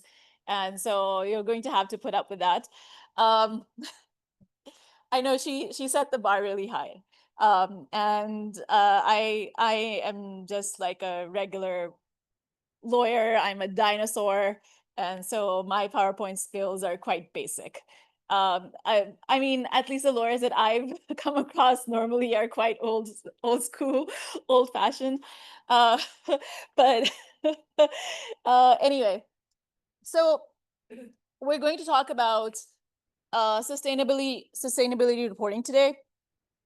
And we're going to cover sustainability reporting basics and talk about some of the standards are in place that are really briefly, because I want to get to you guys actually creating a sustainability report at the end of this, towards the end of this session. And that is actually why I asked you to go through the University of Calgary resource on how to read a sustainability report. May I ask you, how many of you actually went through that? 3 people? Okay. Some people tried. Okay. Okay. Let's see how good you are at the end of this session. Let's see how much you tried. Prof, let me just make it clear. I skimmed through. I went You skimmed through it. skimmed Okay. through Well, so hundreds of pages. so let me ask you, prior to you looking through that resource, how many of you had actually read a sustainability report prior to that? Shruti had. Shruti is the only person. Okay. She's from Shell. Okay. So so Shruti is going to help us out then, right? She's her LT has an advantage compared to the others in drafting the sustainability report. But ma'am, same as my message to Prof. Felipe. My experience is mainly focused on the qualitative aspect, And not the quantitative. Okay. I mean, I'm not asking you to pull up numbers today. I just want you to understand, because I'm going to give you hypothetical scenarios and I don't expect you to pull up numbers out of thin air. I'm sure there are accountants who do that all the time.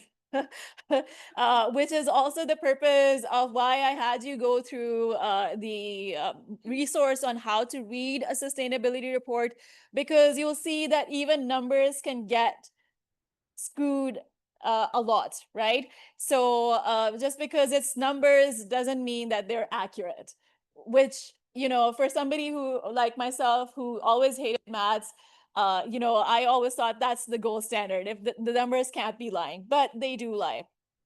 Like that's, for me, the reference point is the Batman movie, the second, the Dark Knight, right? Where the accountant from Hong Kong says he's really good with numbers. Okay, so why do you need sustainability reports? Increasingly important in the world of business. There are a number of legislations that now require it, but the starting point has to be, well, not the starting point, but the aspiration from it comes from SDG goal number 12, which encourages companies to integrate sustainability information into their reporting cycles. So now, what this involves is non-financial disclosures from the company. So you're disclosing your company's environmental, social, and governance performance to the company's stakeholders. This information is important, not just for the company's future in terms of it helps management see, where are they lacking, where do they need to improve in terms of stakeholder engagement, in terms of the environment, in terms of their CSG goals, but also in terms of their risk management and demonstrating corporate responsibility, and also having something to show to regulators, right? That's the bottom line in this. The regulators in a lot of cases will be looking at your sustainability reporting, going through the numbers and seeing how well you've done. Okay, so sustainability reporting is really the finale to sustainability performance. After an organization engages in some activities, it should provide, business activities obviously, should provide a report which includes both the negative and positive aspects of its performance, right? And if you've gone through the resource, you will know that there are several ways that companies will choose to highlight their positive performance, even with numbers, right? So, but the whole thing is that the document is supposed to show accountability to the company stakeholders, and really shows the organization's social license to operate, right? Do people like you enough? Your sustainability report is going to be a reflection of how people will take you, right? Okay, so in general, this is quite new. After the Second World War, especially, companies had to report on their financial, and actually since the 1920s, especially when the US SEC came into being with the Great Depression, companies had to report on their numbers, right? On their economic performance, whether they were being accurate or not, to show investors, right? But reporting on environmental and social activities has only been around since the 1970s. The reason for this is a number of environmental events that I've already mentioned, but it was really quite fragmented how this happened. Some companies voluntarily took it up, but it became more of a regulatory matter after the 1980s. So I told you about the Union Carbide gas leak in India that killed almost 4,000 people, right? And then there was the Chernobyl nuclear power plant malfunction in Ukraine, right? Which the effects of its radiation extended across large parts of Europe and Asia. We also know about the Fukushima disaster in Japan, right? So in terms of the industry, it just reminded me, when I was in Toronto, there was a nuclear scientist who was becoming a lawyer. And, and there was, so, if you're going to law school in Canada, it's a lot of money. And so I was like, why would somebody want to do this? You know, go to the University of Toronto, especially with this background. And he said that he really loved his old job, but because of Fukushima, the entire industry had to shut down, right? So his only option then was to go for another degree so he could find another job. And so what I'm trying to tell you is, if you're not complying somewhere down the line, you'll have to suffer the consequences for it. He did end up getting a job with Energy Ontario. I was trying to get him as a resource speaker here, but I think he's a bit too busy and he never responded. So, but yeah, a really interesting guy. Anyway, so the Fukushima disaster happened in the 2000s. So just because something happened in the 1980s doesn't mean the industry has necessarily learned anything from it. Then in 1989, we have the Exxon Valdez oil spill in Alaska. And how does this happen? There's a drunk ship captain who is driving the Exxon oil tanker, and he crashes a ship, and this causes the largest environmental disaster in one of the largest environmental disasters in US history until the BP oil spill, right? So 100 miles of water get contaminated. We have the picture, this is from the 1980s, so people trying to fix this issue, right? And so at that time, Exxon, the company, didn't have proper controls for its employees, how they were trained, for risk management. And so it became increasingly important that you need to have some sort of standards in place to hold companies accountable.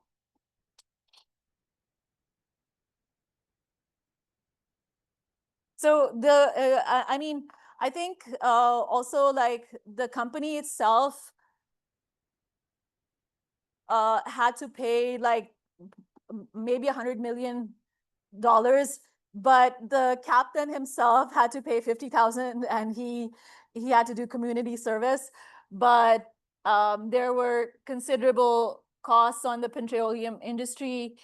There was greater regulation, and those regulations multiplied after the BP oil spill. And so the SEC in the US actually required that you have these risk models in place that then get tested prior to you drilling anywhere. So that was during the Obama administration, but this was rolled back during the first Trump era, and then Biden never put those controls back in place. So as far as I know right now, we're still in that zone where you can expect more disasters happening.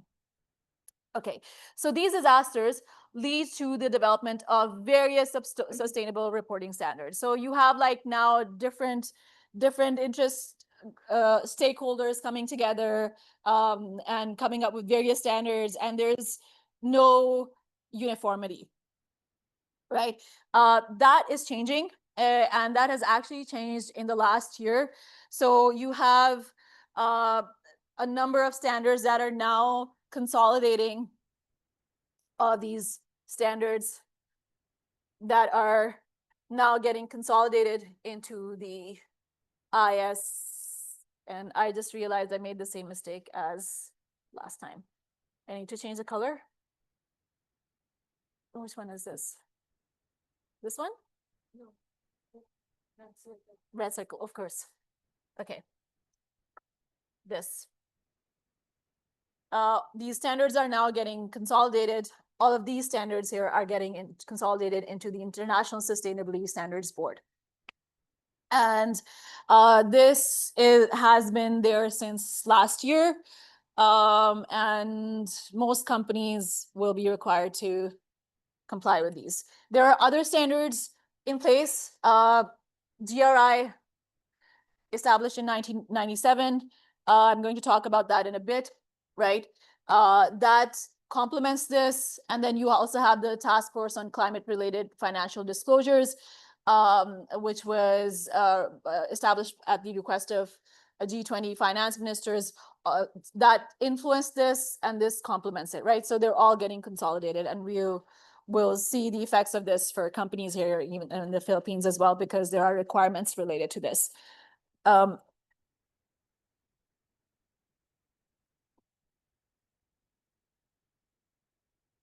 Okay, so the GRI standards were set up in the late 1990s, 1997. They were based on the UN guiding principles on business and human rights, the ILO conventions, the Global Compact principles, and the OECD guidelines for multinational enterprises.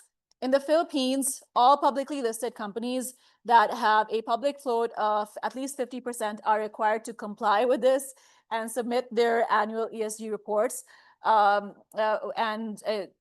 They do this in compliance with the guidelines that the SEC issued in 2019, and these guidelines are based on the GRI standards.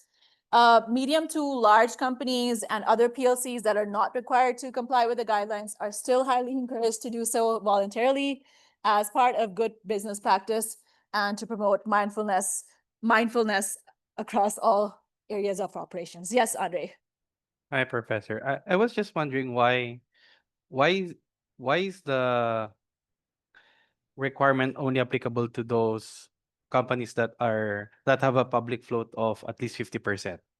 Because before you get publicly listed here, please correct me if I'm wrong, the public float requirement is 20%.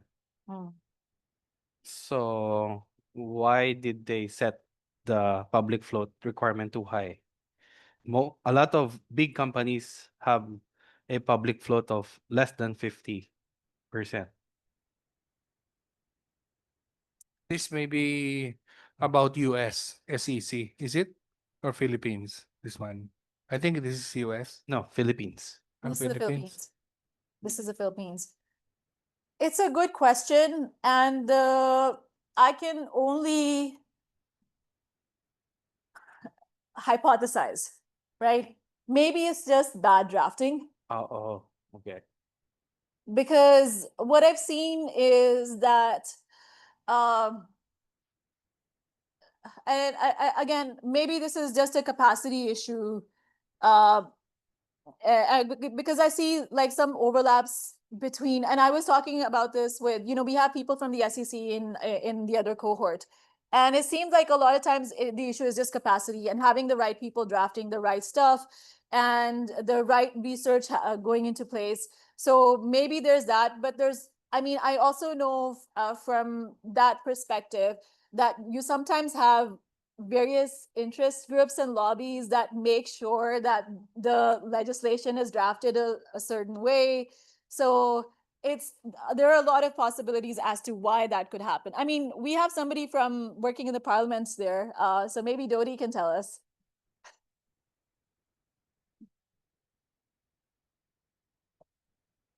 I was not able to catch that because I was looking for the 50% requirement.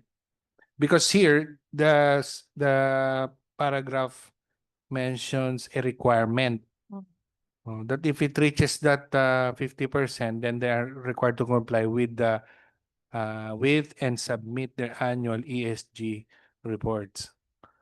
So if it's below that, they're not required. I think that's the suggestion there. So, but the question of Andre is that 20%, only 20% is necessary to No. become. Oh, yes. 20% is It's necessary for a company to be publicly listed. Yes. So A if lot we can I'm aware. reconcile that.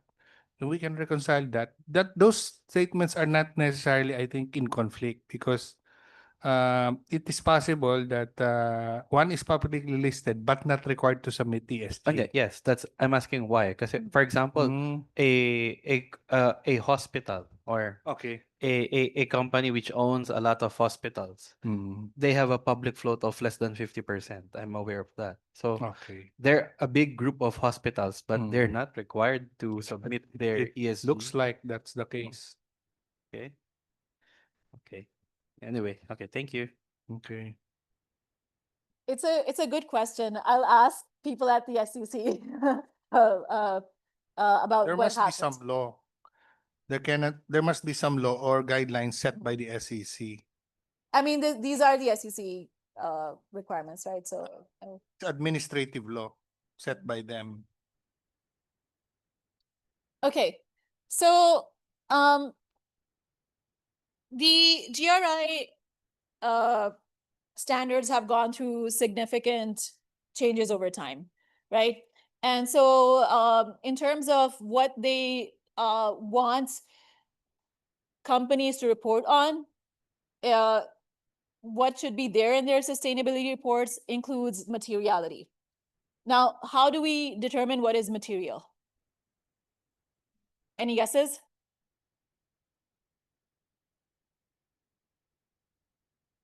Fixated on the 50%. one. Yeah, because it says here there are guidelines outlined in 2019. So there's a guideline issued by the Yeah, that's the SEC. guideline. Yeah. The basis for that. But as to the reasoning, why that, there is no mention yet. Of course. I mean, I know though that there are sometimes interest groups that will influence things. That I mean, so maybe I'm just postulating that's a possibility as to what happened. Okay, so what are the fundamental principles for companies to follow when defining the content of their sustainability reports? There should be materiality. That is, the report should cover topics that are significant to the company's business, right? So like also in terms of their, their economics, and also their environmental and social impacts. It should also reflect stakeholder inclusiveness. So it should identify who the company's stakeholders are and how the company has responded to their expectations and interests. Then it should also have a wider sustainability context. So their performance should be explained not just in terms of financial terms, but also in terms of sustainability. And then it should be complete, right? You shouldn't try to hide anything from the report, which a lot of companies will do a lot of times if you don't have adequate controls in place to ensure that there is transparency. Okay, so the stage we're now at as far as the GRI is concerned is its universal standards. These require companies to report on several aspects of their company value chain and their governance, as well as the process for determining what's material to them, and should include the assessment of their actual and potential impacts and their stakeholder engagement.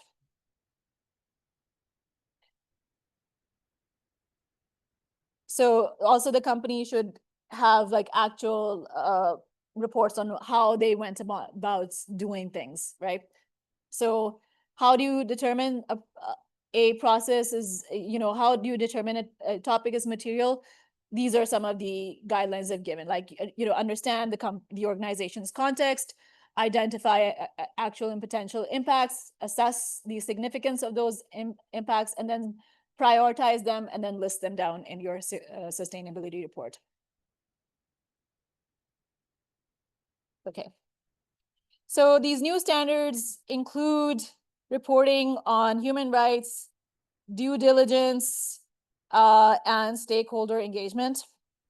But unless it's there in required, such as with the SEC, the GRI is not a rating agency, does not provide certifications. It's just there to sort of help you guide companies, but it can be incorporated into your the national legislation as has happened here in the Philippines.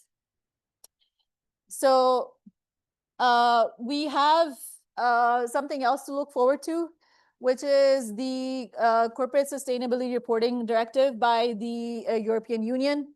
It was passed in November 2022. Is designed to make corporate sustainability reporting more common, consistent, and standardized, just as financial reporting and accounting has been in the EU, right?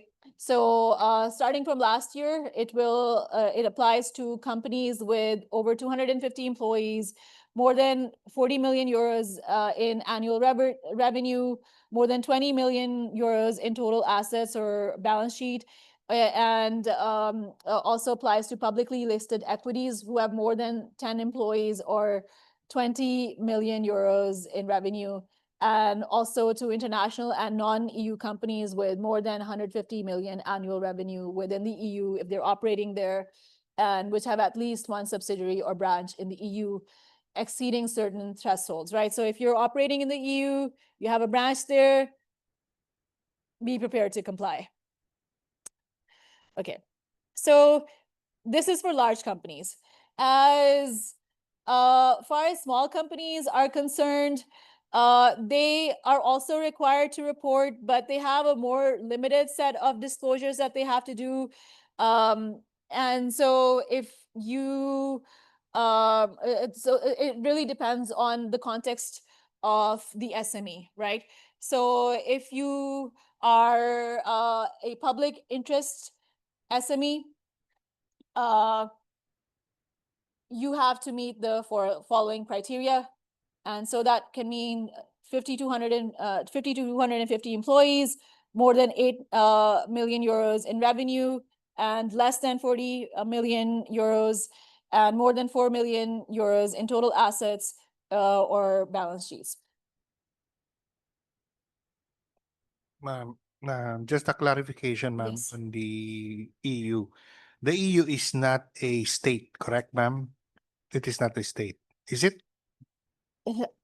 It is Well, it a, has a parliament, it has a common market, it has a common currency, it is a legal person. all right. So But the states that compose it, are they sovereign states? they are sovereign states technically. So what that means for the states is that the EU will have these directives, and then it's up to them so they have to follow these directives, but it's up to them how they apply the procedures for, So the depends on the EU local context. was created by treaty of the sovereign states, right, ma'am? Yes. So this is international law among the the members of the EU, right? Right, ma'am? They're parang international law within the EU. Yes, but it's also a common it's a single market. Yes, it's a single mark, meaning yes, but within the EU only. Does it cover us? If In you're operating in Pakistan? the EU and if you have Operate. business interests there, or if EU companies are operating here in the Philippines, then yes, it does cover you. It could. It could cover you. Yes, thank you, ma'am. And it also depends on your supply chain, right? So if they have due diligence requirements and there's some aspect of the supply chain that goes back to the Philippines, then you would be Cover required to. us, but not as a state party, correct? Sorry? But not as a state party to the EU. We are covered by it. Yes, but not as a but state not- party. yes, Yes, thank you. yes. Yes, Yeah, Karen. just to add with that, even though, because ING also operates in Turkey, so we still also have to declare all ESG or sustainability related. Yeah, Not a member of the EU, correct? from what I know. But they should Yeah, we have report. to declare everything. Also Taiwan, if we have operations anywhere in the world that the ING has operations, we have to declare everything When you declare it, do you declare it to the EU? to EU, I ECB, in compliance with ECB. I understand. You know, the thing is, even if Turkey is not a member of the EU, I think it has applied for membership. It hasn't gotten it. It's one of those things with countries that are in the cusp of both Asia and Europe. There's a slight hint of racism there too, right? So Russia is not a part of the EU, despite covering a large part of Europe, because Russians were never considered European enough. So you have like historical vestiges there, but the truth is they can't avoid the EU, and the EU also cannot avoid them. And it's the same thing with the UK. So even if the UK is no longer a part of the EU, if they have legislation which is conflicting with the EU, it causes a lot of anxiety for businesses in terms of compliance, because it means that they cannot no longer do business with the EU. And that's actually happening. They have like a data use bill, which allows, it's more in the cybersecurity context, but the EU has legislation in place that um, says that certain type of profiling cannot be done, especially if there's AI involved, right? And so you can't, there are data privacy considerations, and that also goes into your sustainability reporting, technically, like the social aspect of it. And this new bill it actually relaxes some requirements that the EU has not relaxed. And so businesses in the UK consider that new bill to be a double-edged sword. So they might be compliant with the UK, but really, what that means for them is that even if they're complying with their own companies, their own country's legislation, EU will say that your country is non-compliant. And so we might just refuse to do business with you because we don't know what's happening in your supply chain and how you're collecting data, right? So these are like some of the anxieties that exist. Yes, G. Prof, sorry, just I'm so delayed reaction. But you said earlier ISSB is now the main, I mean, going to be like the main regulation. Who's gonna administer it? Who's gonna make sure they're imposed, and if not, certain penalties will be? Your local, so the national legislatures. Still, I'm not sure if we have one in the country. The Philippines actually does have it. Yeah.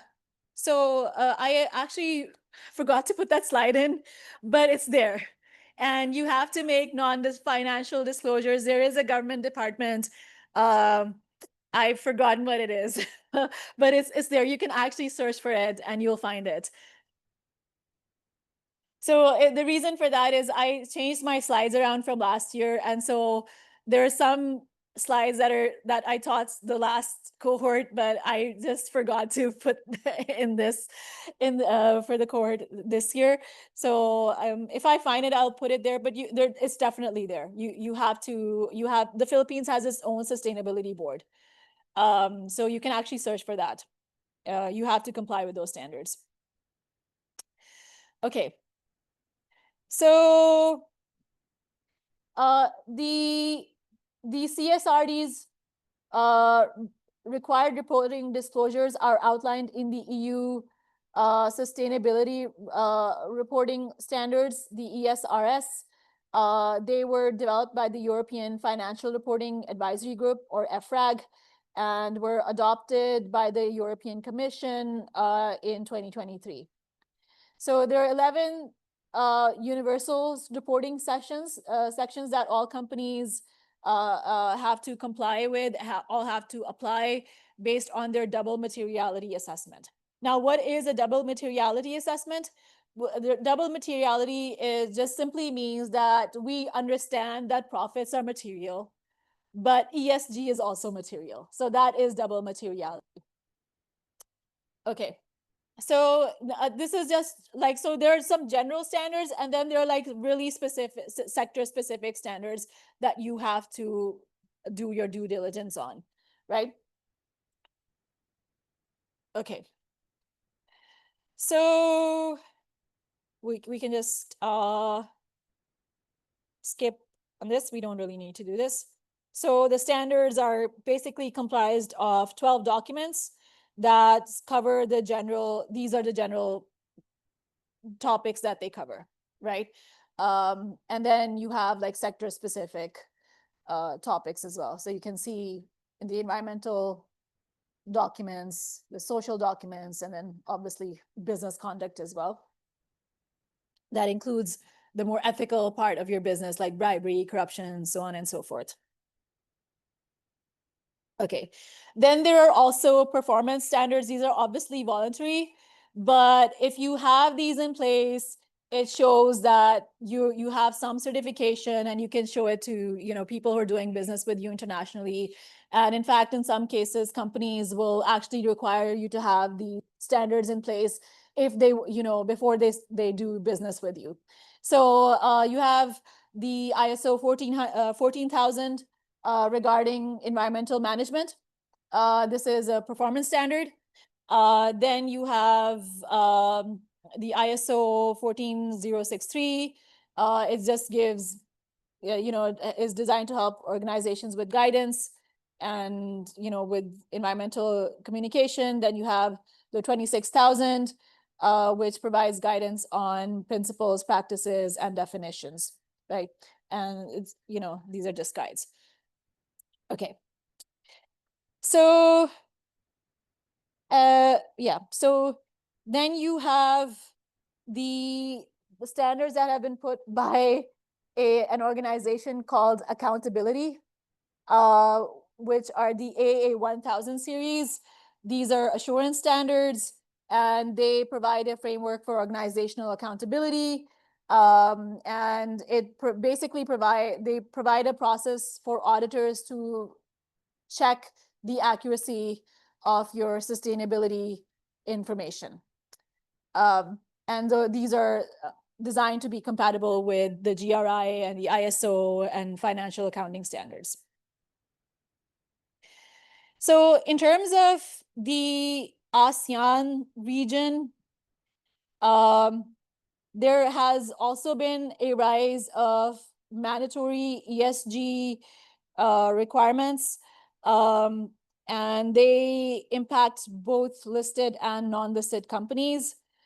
And you also have the SCAP Sustainable Business Network, and it has basically been launched to adopt the Asia Pacific Green Deal for business, and it urges businesses to commit to aligning their core operational strategies with ESG principles through 5 priority action areas. So those include advancing a zero carbon, affordable, and resilient energy system, building smart, low carbon, water secure, and climate resilient cities, infrastructure and mobility, mobilizing public and private finance for green transformation, and then accelerating and scaling up innovations for sustainable development and changing towards a more circular economy.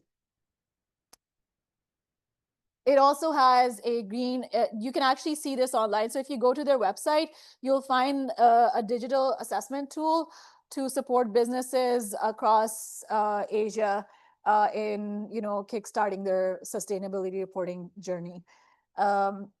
So this might be of help to you. It's a free tool, and you can actually go to their website and see this. Okay.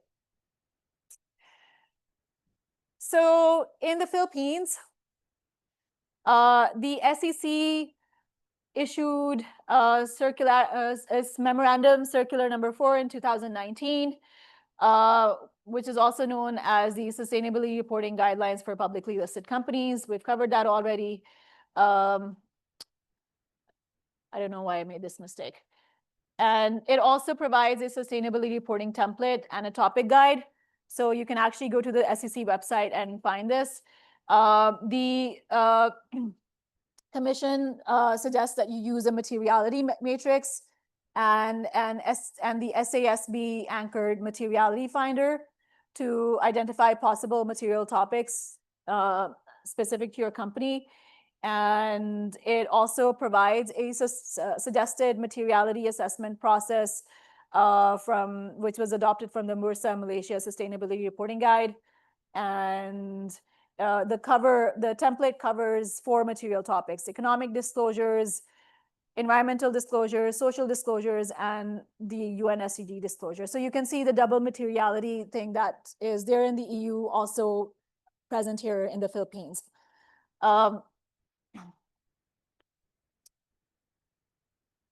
Have any of you ever filed these? I mean, I'm assuming since none of you ever read sustainability reports, you've never actually through the process of doing this?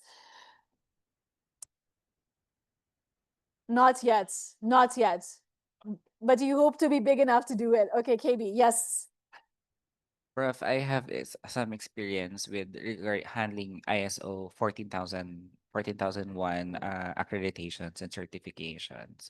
But honestly, I just want to be honest with my classmates. I find that framework very weak. Really? Yes. Why would you say that?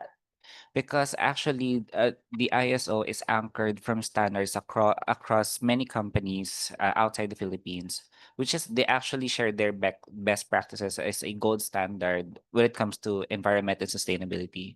However, the implementation and imposition of those standards on Philippine companies is just like more on compliance rather than being actually practiced.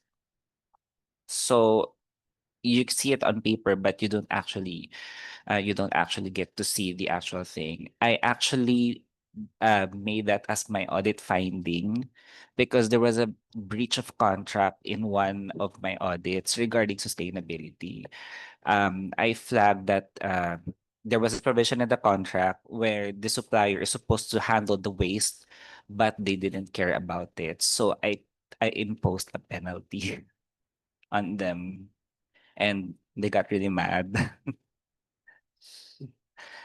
Because that's why I'm trying to say the imposition of the ISO standards is very, very weak. I mean, of course, they're designed to be universal, but there are.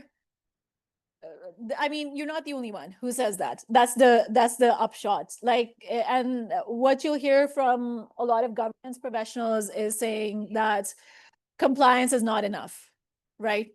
If you really care about things. So it has to be more than that. I mean, AJ, I was wondering, you're in the business. Have you ever had to do anything of the sort? Yes. Have you ever tried getting these ISO standards in place for your company or? Yeah. It's actually one part of the funder requirements. Like for example, with uh, in UK fund for a renewable project, you have to provide those sustainable report, and the templates is provided by them. Okay. But here in the Philippines, for the LGU, Asian Development Bank, we haven't had that sustainable report. That's actually, I mean, the Asian Development Bank has actually been under fire quite recently, because uh, they're not, they have these sustainability commitments, but if you look at their actual projects, they're not really following through on them. So not surprised. You can actually find that. So yeah. Yeah. It's actually embedded to our sensitivity report before our drawdown each month from the funder. Okay. Thank you. Okay. So, yeah, so we've already covered some of the benefits of sustainability reporting, other than, enhancing your reputation, looking good, raising awareness with the board, improving your systems, so on and so forth. But how do you draft one? So there are some recommendations for preparing your sustainability reports and effectively presenting the information in those reports. So the first is to emphasize board responsibility. Now, this is different. Derek is laughing about something. No, but you'll see this. You'll see this with, I don't know if you've seen Nikon report. How many of you went through that? Nikon, okay. Nikon, it depends on how you. I made this mistake last year, and then I was going to say something about Nikon, and there was one student who was really passionate about it and defended Nikon to the last limit. But it's known that in terms of camera making, Nikon is one of the more sustainable camera makers. They actually provide the best services, especially if you want your camera repaired, even if it's an old camera. So it is one of the good companies. regardless of what you think about the sustainability report. So I wouldn't be surprised if somebody who's an econ fan will come up and say, "Hey, don't say anything." But it was one of the reports that I thought would be a good one to share. Okay, but you'll notice that it has a lot of graphics, right? You like it? It looks good? Okay. So there are people who say graphics are not a good thing in sustainability reports. There's actually like a whole debate about whether you should have graphics or not. So Andre, if he ever drafts a sustainability report, we know what it's going to look like. Yes, AJ. We have graphics actually not like that. We have pie chart, histogram, multiple cash flow curves, something like that. And so what was the organizational decision you guys made to have graphics rather than just pure numbers and pure text? Well, it's part of the drawdown indicating you have to show your cash in, cash out, and your net cash, and your accomplishment again, actual cost. So you have to provide histograms for something like that. Yeah, not something like a a cartoon or something. So, Right. Okay. So normally the sustainability report will start by emphasizing the board's responsibility and its proactive commitments to the oversight of the company's sustainability reporting process and its sustainability report, right? Then it will, when you are preparing it, you have to understand who your key stakeholders are. And this is going to be really important when you do your Rhino case study. Who are your stakeholders? And then you have to align your sustainability report to meet the expectations of your stakeholders. You also have to establish a clear roadmap on reporting goals and defining the standard methods and templates for data collection. You have to be very transparent in that. And then you have to focus on the material issues that are most important to the company and to its stakeholders. And then you have to detail the company's sustainable practices as well as its policies, describe how the company has used current and potential stakeholders to help identify material sustainability issues and solutions to those issues, demonstrate how you've adopted globally recognized sustainability reporting frameworks and best practices to guide your reporting, and then describe the company's performance measure systems and their ability to facilitate benchmarking and comparisons against time and entities. And then I identify and explain both sustainability risks and opportunities. And then this is something that lawyers can appreciate. Write in plain English or plain Chinese or plain Tagalog so that people actually understand what you're talking about. And so this has to be a balancing act, right? So do you want brevity or do you want detail? The whole point is people should be able to understand what you're saying. What would you say, Dodi? Okay. It's all right to write simply, but some things cannot be oversimplified. Cannot be oversimplified for sure. Yes, no, that there's a danger in simplifying, that it will cross the line between simplification and oversimplification, which will result in inaccuracy. And also glossifying, right? Yes, ma'am. Glossify. Okay. So moving on, the GRI reporting principles have some guidelines, right? As to what you should be doing when you are, what you should be aiming for when you are drafting your report. And these are accuracy, balance, clarity, comparability, reliability, and timeliness, right? So you can't be using information from 10 years ago in your current report. So now this is, some people will say have easy to read charts, tables and graphs, survey results. and then there's like a whole literature that says no, don't do it. But as we've seen, some people think it's the right way to go.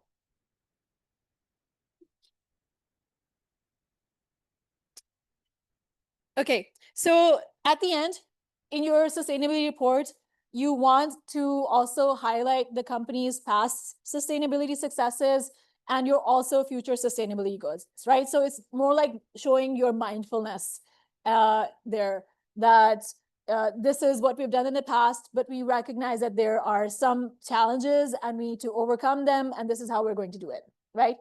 So this is also a balancing act, right? So you incorporate your failures to meet previously stated sustainability targets. So acknowledge, be real, don't be fake, don't be plastic, right? In how you're going about doing this. So one of the other things you can do if your company has actually gotten this, you might also want to highlight any awards you've gotten in the past, any standards. KB says some of these are not enough. They're just glossing over. But if you want to show it to your investors, stakeholders, it's good for your marketing, right? Also add any third-party evaluations which verify the reliability of and provide further credibility to the company's sustainability reporting processes, and the accuracy and completeness of the information you're giving. And at the end, after writing, there's also a process which really just has to do with getting the board involved, right? And helping them to understand the importance of balanced reporting, because it can get them into trouble afterwards. Now, the whole point is be credible, avoid spin and greenwash.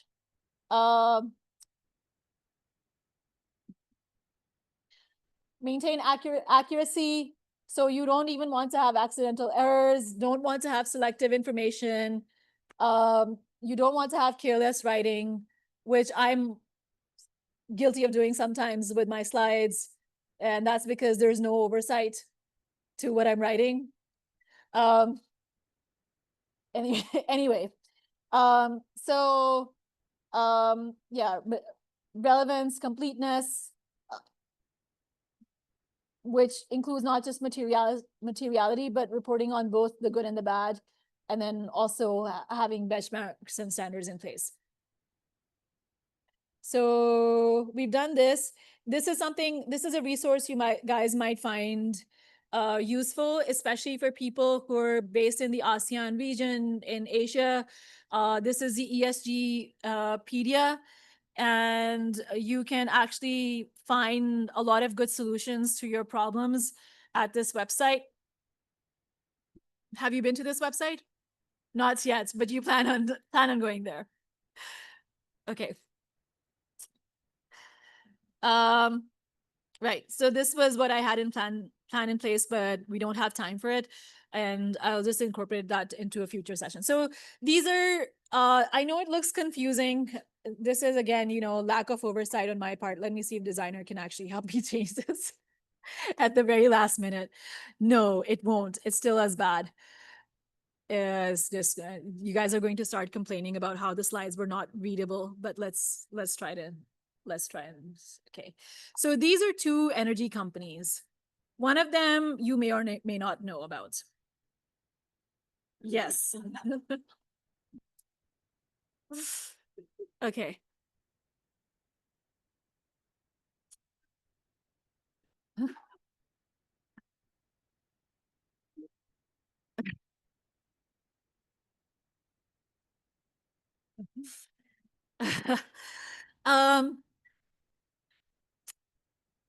Right. So you have I'm not going to disclose which one is which, just because I don't want people to feel bad. But the other one is total, and that's about enough. Yes. The other one is total. So it's Shell versus total.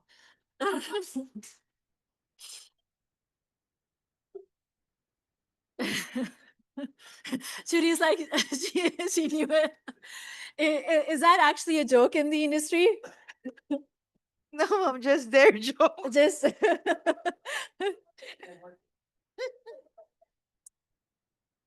okay. So again, I've made a mistake. I know that this is not the most readable of informations, but you can clearly see that there's one in blue and there's one in black and white, right?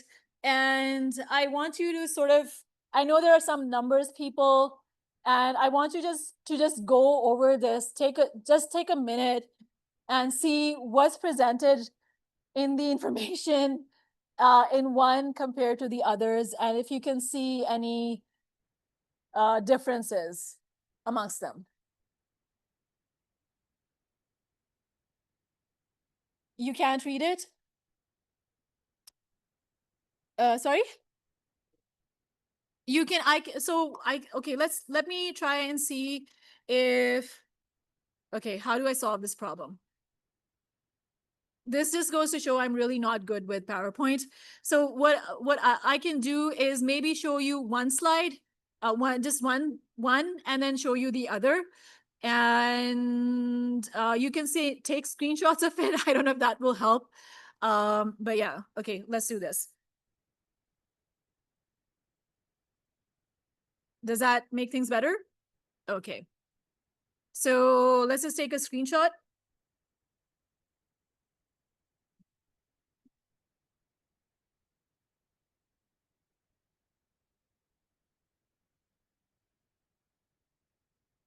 Done?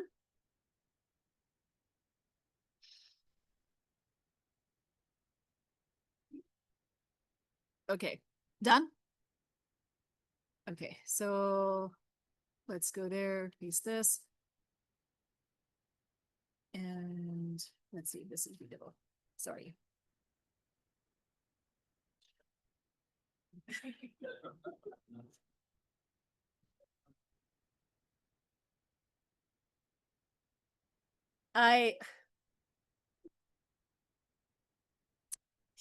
Let's just go through this exercise first and then I'll tell you at the end. I will not say anything right now. Okay. So have you taken the screenshots? Okay. So I hope this is more clear now with how I've done this.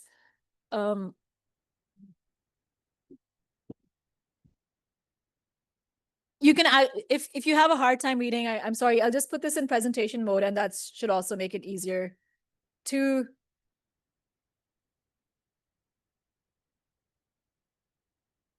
Do you want me to go back, Dodi, and see the other slide?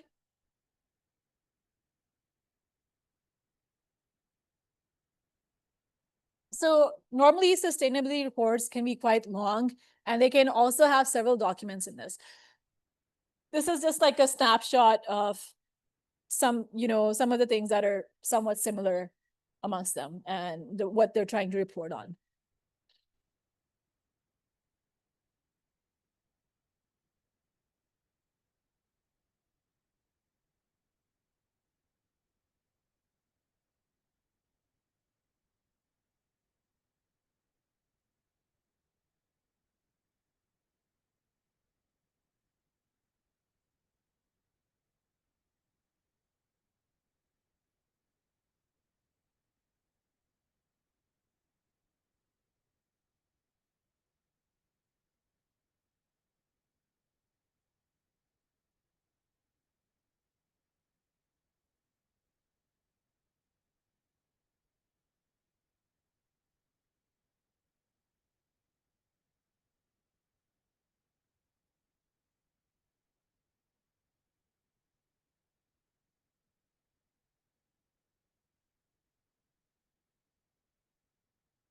Yes, G.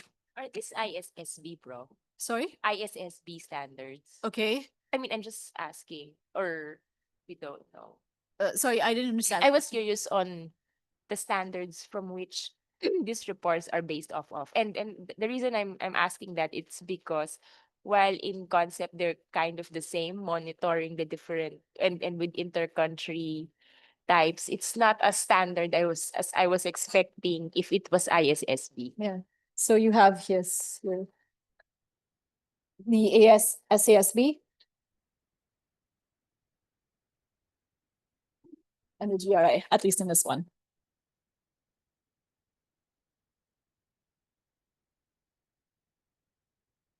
Yes, KB. Prof, in my observation, comparing the two charts, they talk about emissions based from the operations of two different companies, and that I just noticed that the blue one shows lower numbers in 2022. Mhm. So I think when it comes to, in my own understanding, when it comes to targets, the blue one is more successful. Mhm. That's just my opinion. Yes, Mir.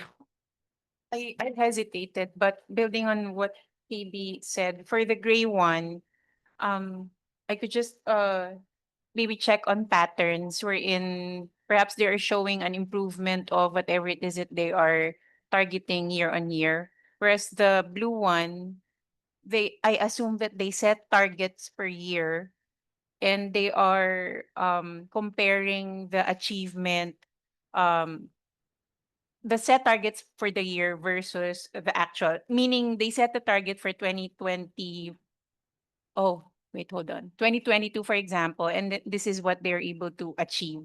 The other one is more of an improvement through time, but this one is more of a set target per year, whether they met that target for that year. That's what I observed, Professor. Okay. Good job. Anyone else? Anything else you've noticed that's different? AJ, do you want to take a shot?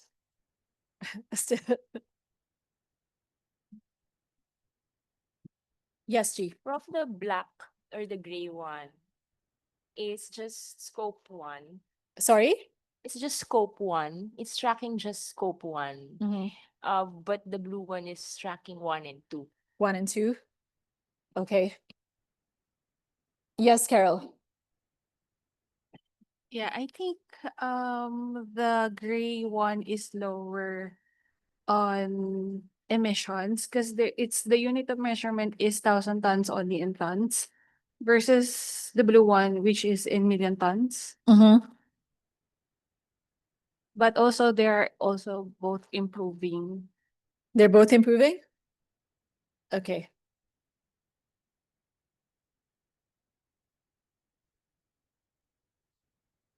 So, yes, Janet. The blue one, prof, is more specific. For example, it provides which type of gas, and also it provides the exact country.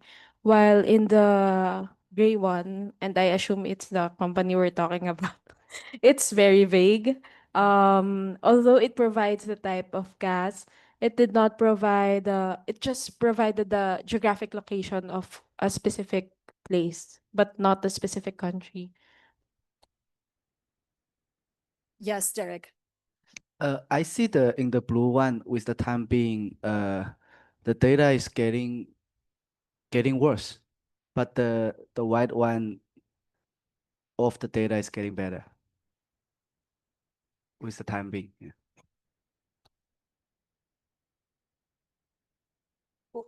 Can you pinpoint exactly where? I think most of the data, such as Most of the data? such as the CO2, CH2, N2O, but from the white one, those from the time being, the data is getting better.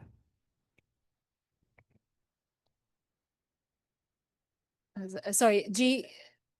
Yes, see? So we were saying it's backwards, like this one is latest, right to left, Yeah. and the other one is backwards. Backwards. It's, yeah. Did you notice that detail, Derek? Okay.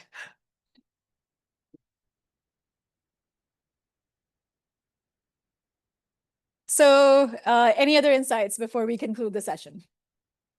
Yes, Judy. Yes. I noticed that the blue one they has analyzed for the future, but compared with the white and black one is no future. Yes. No future? Okay. Good job. Any insights from the online participants?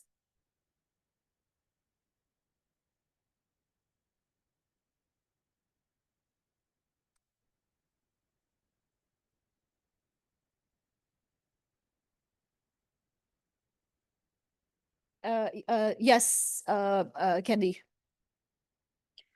In the slide with blue color, um, there's this comparison versus 2015, Mm-hmm.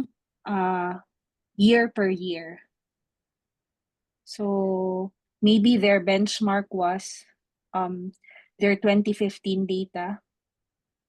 And then even in the 2025 column, they've even put the comparison against versus 2015.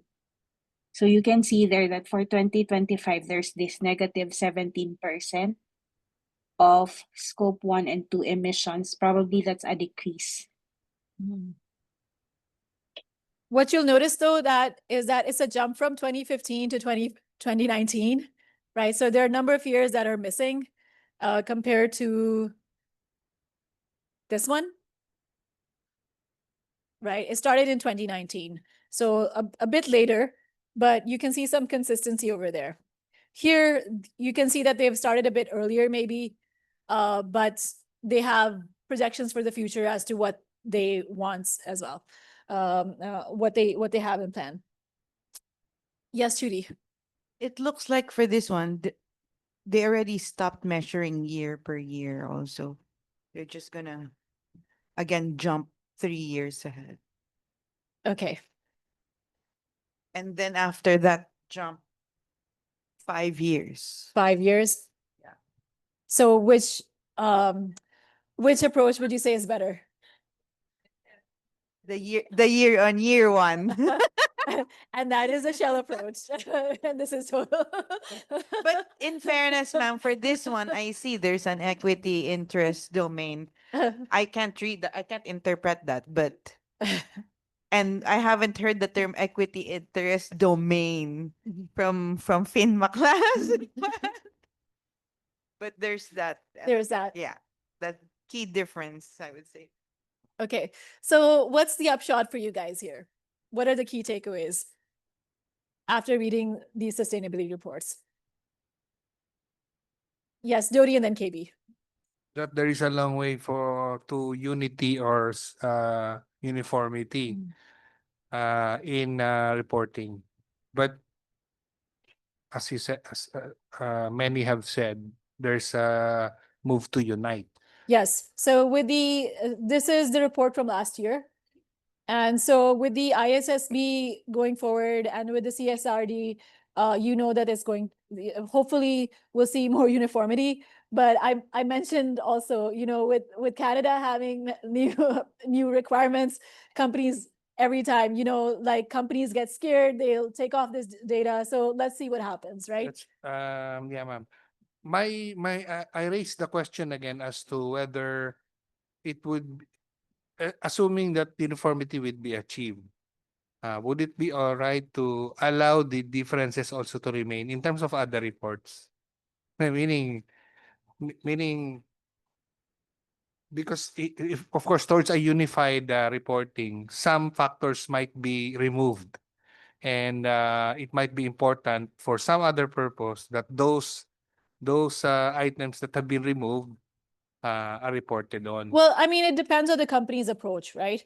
Well, are you really just going for compliance or are you going for good governance? Good governance. Let's see. I was just gonna comment on what Attorney Daddy said, because in my mind, I'm comparing it to IFRS, being an accountant. Like, if you look a financial statement, regardless of whatever company it is, you get to feel, you know What where to you go, expect, what which to is not the case expect, here. which is not the case here. That's why I keep asking if there's a there is a standard, and at the same time, a governing body, but at the same time, industry groups that will help unify and really implement the standard. So we know that that uniformity is being achieved in real time as we speak. So maybe in, for the cohorts that I teach in future years, I'll have something coherent to show them, right? And there would be more details that's needed by the company, but it could be all internal management mandated. But the common thing that the public has to see would be the only one. Yeah, that they should not be prevented also from retaining this one, except that for compliance reasons, they go with the unified one. Thank you, ma'am. Yes, KB. Prof, I think my takeaway for this one is that the company with the blue chart is more confident than the other one.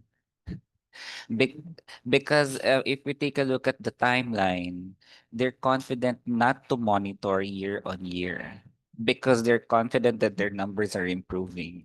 And I think they don't care about their numbers in the American region, even if it's increasing because of the Donald Trump administration. That's just my opinion. Chloe, could you say that in the mic? I'm just saying, I think Shell is just more consistent. Oh, is there a reason, Professor, is there a reason why they did not report on the years that were not On the what? Sorry? because there's a jump from 2015 to 2019 without showing 16, 17, 18. Mm. Is there a reason therefore, or are they not being transparent? I don't work for Total, so I can't really say. Sir Dodi, also there's no 2023 and Yeah, 2024. precisely. That's Ah, there is lack of candor Yeah, with yeah. respect to those Burn. years. Total, like.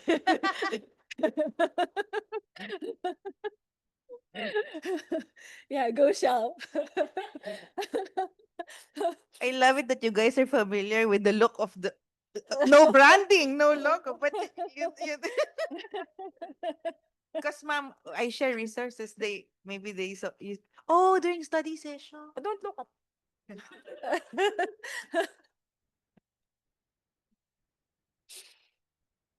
Okay, so I hope the numbers were entertaining.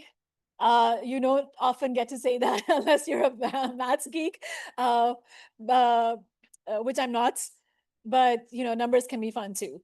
Um, so with that, thank you for staying overtime again. So for some reason, these sessions tend to go over time. And I'm sorry for the lack of non-compliance. And see you all. We don't have any makeup classes this week, right? No. So you're spared this week, but the week after, I'm Oh, not spared in any week. Yes, oh ma'am, since we'll have a WAC due the on 14th. Wednesday, yes. Can we get feedback on the first one? Like, so we can adjust. We know what to adjust. I'll try my best. Honestly, I'm not even getting enough sleep, to be honest. So it's just that the way things are set up here at AIM is there's like administrative stuff that I have to do, other things that I didn't have to do at other places I was teaching at. So I'm sorry. I know it's important, but there might be a delay. So I'm not. I'll do my best, but I can't promise. But it's most likely that you'll get the results after you've submitted that WAC. But I have read through your WACs, most of them. Most of you have been compliant. I was happy to see them, but there were a couple that decided to go over the slide limit, did other things. But in total, as a cohort, you guys have been a lot more functional than your seniors. So yes. Prof, last question. Yes. Will will adding speaker notes merit extra points, or not having speaker notes merit deduction? Deduction. Without speaker notes. So don't make my life difficult with speaker notes, because then you're going to say I added speaker notes and the professor didn't read them, and my expectation is really just those slides, and Okay, that thank you. is it. Yep. Okay. Thank you, ma'am. Happy weekend, guys.